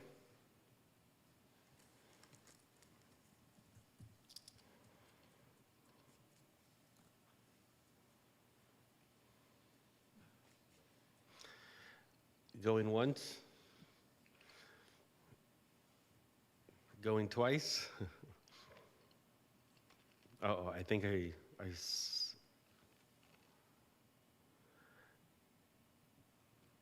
going to go to a next public speaker, and I'll see if she can key up. And you were walking up to the dais. Did you want to give a public comment? Can you can do it. Come on up. And then if you can fill out a card. Perfect. Thank you, sir. Sure. Hit the button. There you go. Good evening, everyone. My name is Angel Picon. I am the field rep that represents all the clerical unit here for City of Hayward. I'm not going to repeat what everyone said already. I'm just going to say it very simple.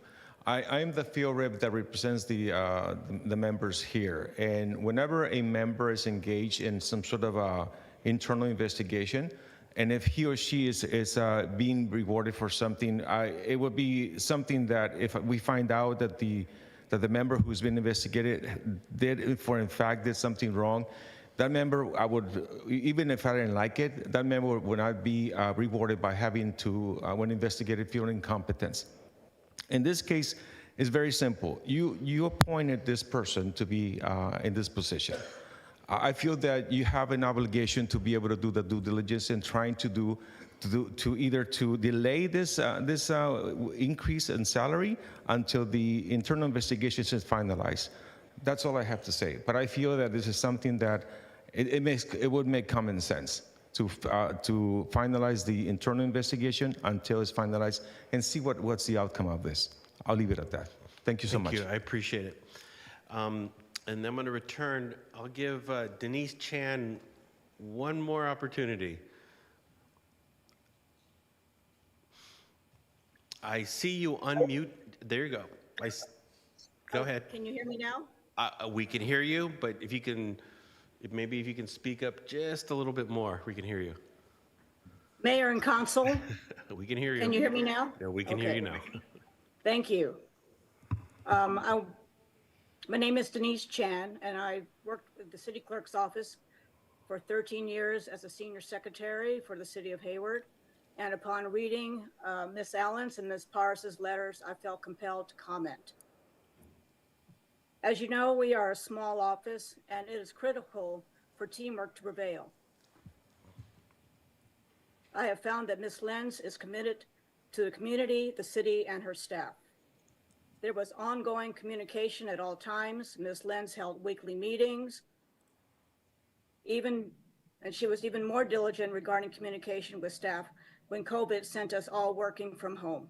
which was a difficult time for all of us to ensure continuity of work and provide the public with services. Ms. Lynn guided our office through this. In my 13 years, I have worked under the leadership and alongside Ms. Lenz and the other members of our team. And I want to emphasize the word team, okay?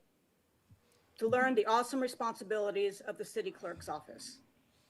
I understand that Ms. Lenz has a young staff and they are all still learning the responsibilities of their desk. And as the lead of her office, it is her responsibility to ensure that the work and the flow of work is done correctly. When you have a young team, it takes time to find the right balance. But the most important aspect is that the individuals want to be a part of a team and to want to work cohesively. I always felt my input was heard and encouraged, and I did not feel there was a toxic environment. I'm going to address Ms. Allen's item number 4. I find it extremely troubling when a false statement makes a sequence of events appear something that it's not, and by twisting the truth. I know of 6 separations, and I'm going to outline them now. One was Roxanne Epstein, former deputy city clerk. She separated as it was necessary as her family moved to Florida. But in fact, Roxanne was such a dedicated member of the clerk's office and team that she continued to work from Florida until the recruitment for a new deputy was finalized. Secondly, Michael Walney. He transferred to Public Works for further growth and job advancement. And in fact, he is now an administrative analyst. Myself, Denise Chan, I retired. So saying all these things is, again, it's a falsehood. Deputy City Clerk, Avinta Madhukaj Singh. She worked under Miriam's guidance and mentorship, and she is now the city clerk of the city of Rockland. So to make a broad statement, you have to look into the facts. Amber Paris worked in the clerk's office for 6 years. Ms. Chan. I know my time's up. Okay, I'm sorry. What I'm going to do is that I'm going to type this up and email this. I only saw this tonight, so forgive me. Thank you, Ms. But Chan. I just had to, okay? Thank you very much. I don't see any more public comment. I will close public comment and I'll return to the dais.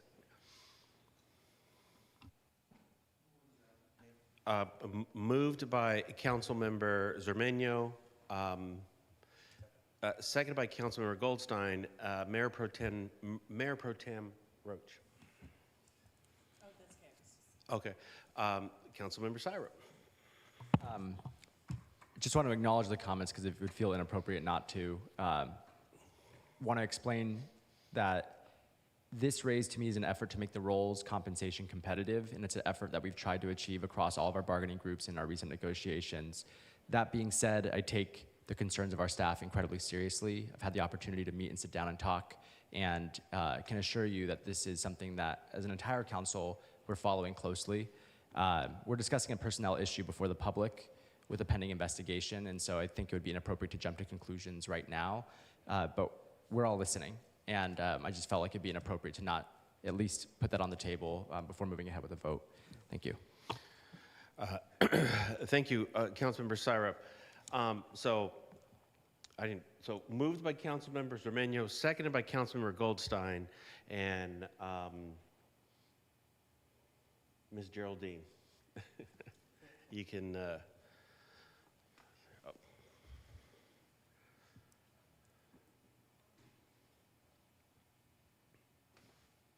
And it passes unanimously. Thank you.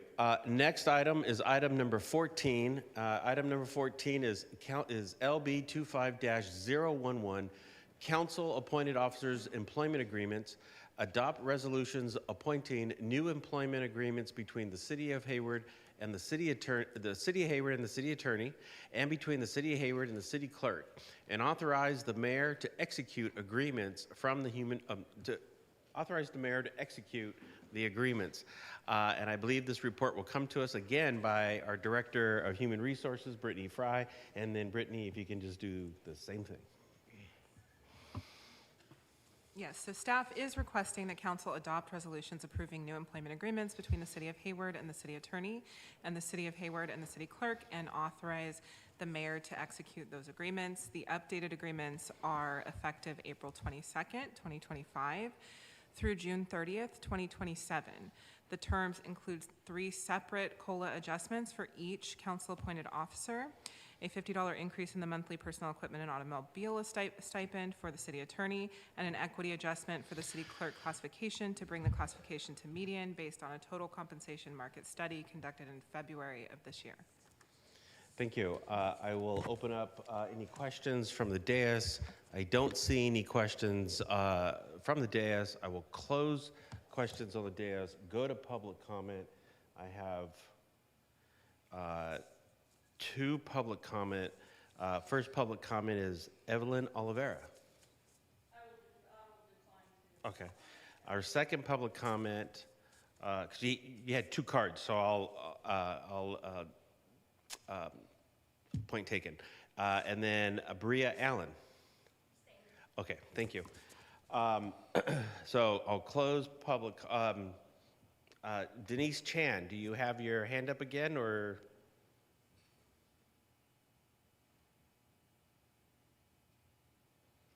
Council, can you hear me? Yes, go right ahead.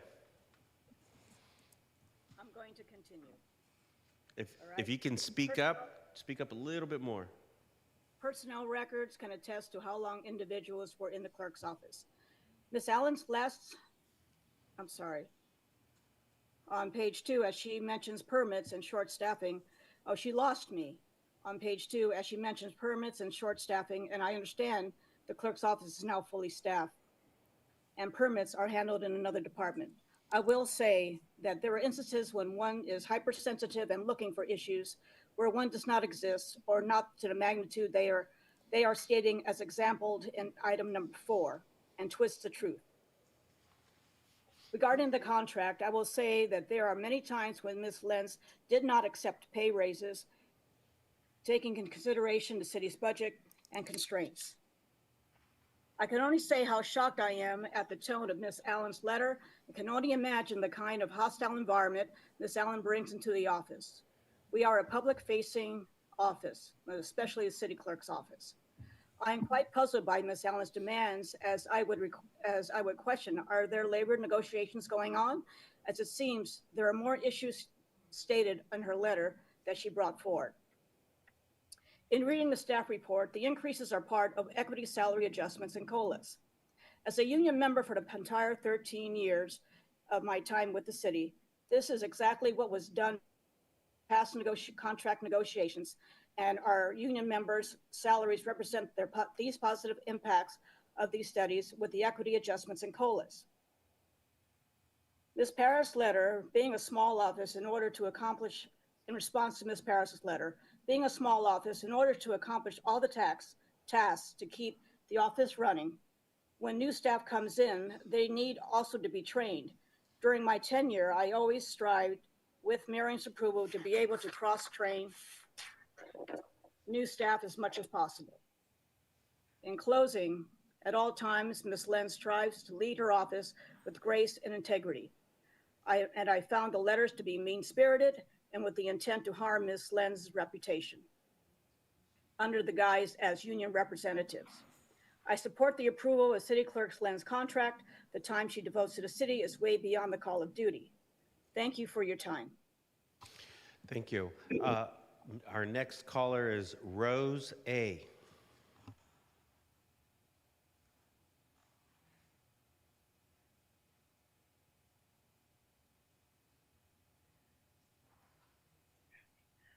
Ro Aguilar. Good evening. I didn't intend to talk about this, but I feel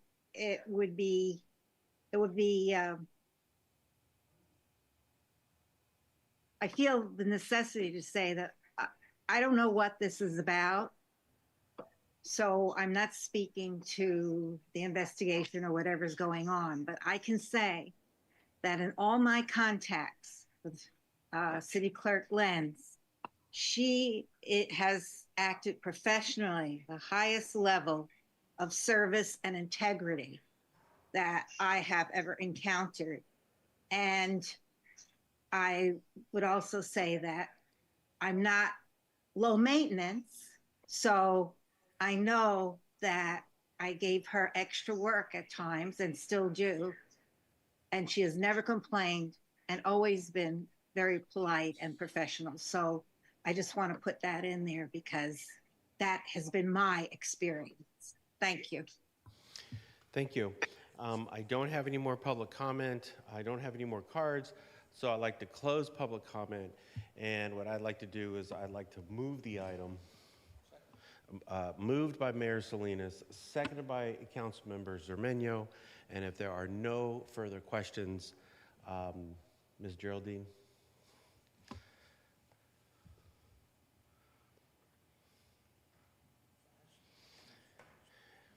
And it passes unanimously. Thank you. Moving on to council reports and announcements. Councilmember Andrews is going to speak, and I bet I know what you're going to talk about. No, actually, we already acknowledged the cleanup at Weeks Park on April 26, 8:30 to 1 p.m. So wanted to thank the Clean and Green Task Force for that. And I know the Heart of Hayward Volunteer Awards is going to be here this week, Thursday at 6 p.m. And I believe, is it on YouTube or how is it going to be aired? YouTube. Okay. All right. Just wanted to highlight that. And then also, I had a comment, actually. It was on another item that was discussed earlier, and I just wanted to make a plea for one of our committees, and this isn't a formal recommendation, but just I heard the mayor's comments regarding Black residents and the satisfaction survey results in public safety, and I wanted to thank all the departments, including fire, police, but also many of the residents who gave feedback during this innovation workshops, and also just acknowledge the work of community services because a lot of the work that they're doing is helping with these results. And just want to acknowledge that the city took a measured approach in response to community feedback. And we were able to create the HEART program, the HEART evaluation program, and that was really led a lot by the fire department. So as we move forward on this transition, I just hope we don't lose steam. I also want to just thank the Community Service Department for helping and obtaining information on innovative ways on how to get 24/7 support. I also would like the committee to review how to ensure county support from Measure W and work with Hayward PD and Hayward Fire to make sure that transition is seamless. I also want to acknowledge Councilmember Bonilla for pointing out that this can take a turn in this climate. Things are changing in our community, and I want to make sure that we're proactive. And also, I don't know the final tally or rankings of the council priorities, but I understand there are folks who are talking about the SRO program, but I hope we take the same measured approach and look at what we did at the policy innovation if we take that on, but also make sure that we look at the factors and the root causes outside the schools that might lead to violence inside the schools. So just make sure we do that, and thank you for hearing me out. Thank you. Councilmember Zermeño. Mayor, thank you very much. I see you all on Thursday evening and also Saturday morning. And on a sadder note, a couple of days ago, we lost Jesus Chuchito Flores. He lived right here on Lion Street, a couple of blocks from us. 4 years ago, I actually organized a parade for him when he turned 100 years old. He loved watching the fire engine drive by. He just loved it. Recently celebrated 7 years of marriage, and he loved working with wood.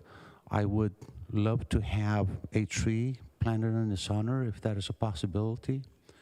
Okay, thank you. And if you could maybe adjourn the meeting in his honor, it'd be excellent. Thank you, Mayor. Yeah, we can certainly do that. Yes, we can do that. We can adjourn today's meeting in his honor, yes. Thank you. Yes, okay, thank you. Also, I wanted to also make an announcement for Many of you who are driving past City Hall and other government buildings, our flags are all at half-mast. And yesterday, I am very, very heart-heavy to report that Pope Francis has died. For many, a billion Catholics all over the globe, he represented something that was so incredibly profound. He championed the poor. He made sure that the marginalized were at the front of his ecclesiastical work. He was the voice for some of the most marginalized in the globe. And his work, his presence, particularly today, draws a very, very sharp contrast to the climate that we are living in today. And it was very sad, but it was also very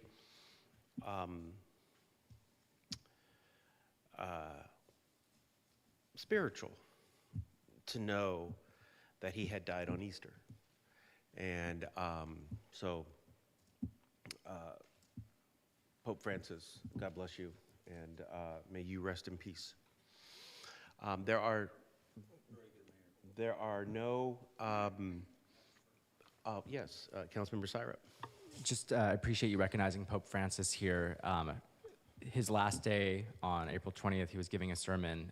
Part of it was about supporting a ceasefire in Gaza. And to your point about protecting the marginalized, I think that's very significant. And I wanted to just offer a quote here, unrelated to that world affair, that I think really speaks to his compassion and his love for humanity. When asked by the interviewer, Fazio, how he imagines hell, Pope Francis gave a short response. "What I'm going to say is not a dogma of faith, but my own personal view. I like to think of hell as empty. I hope it is."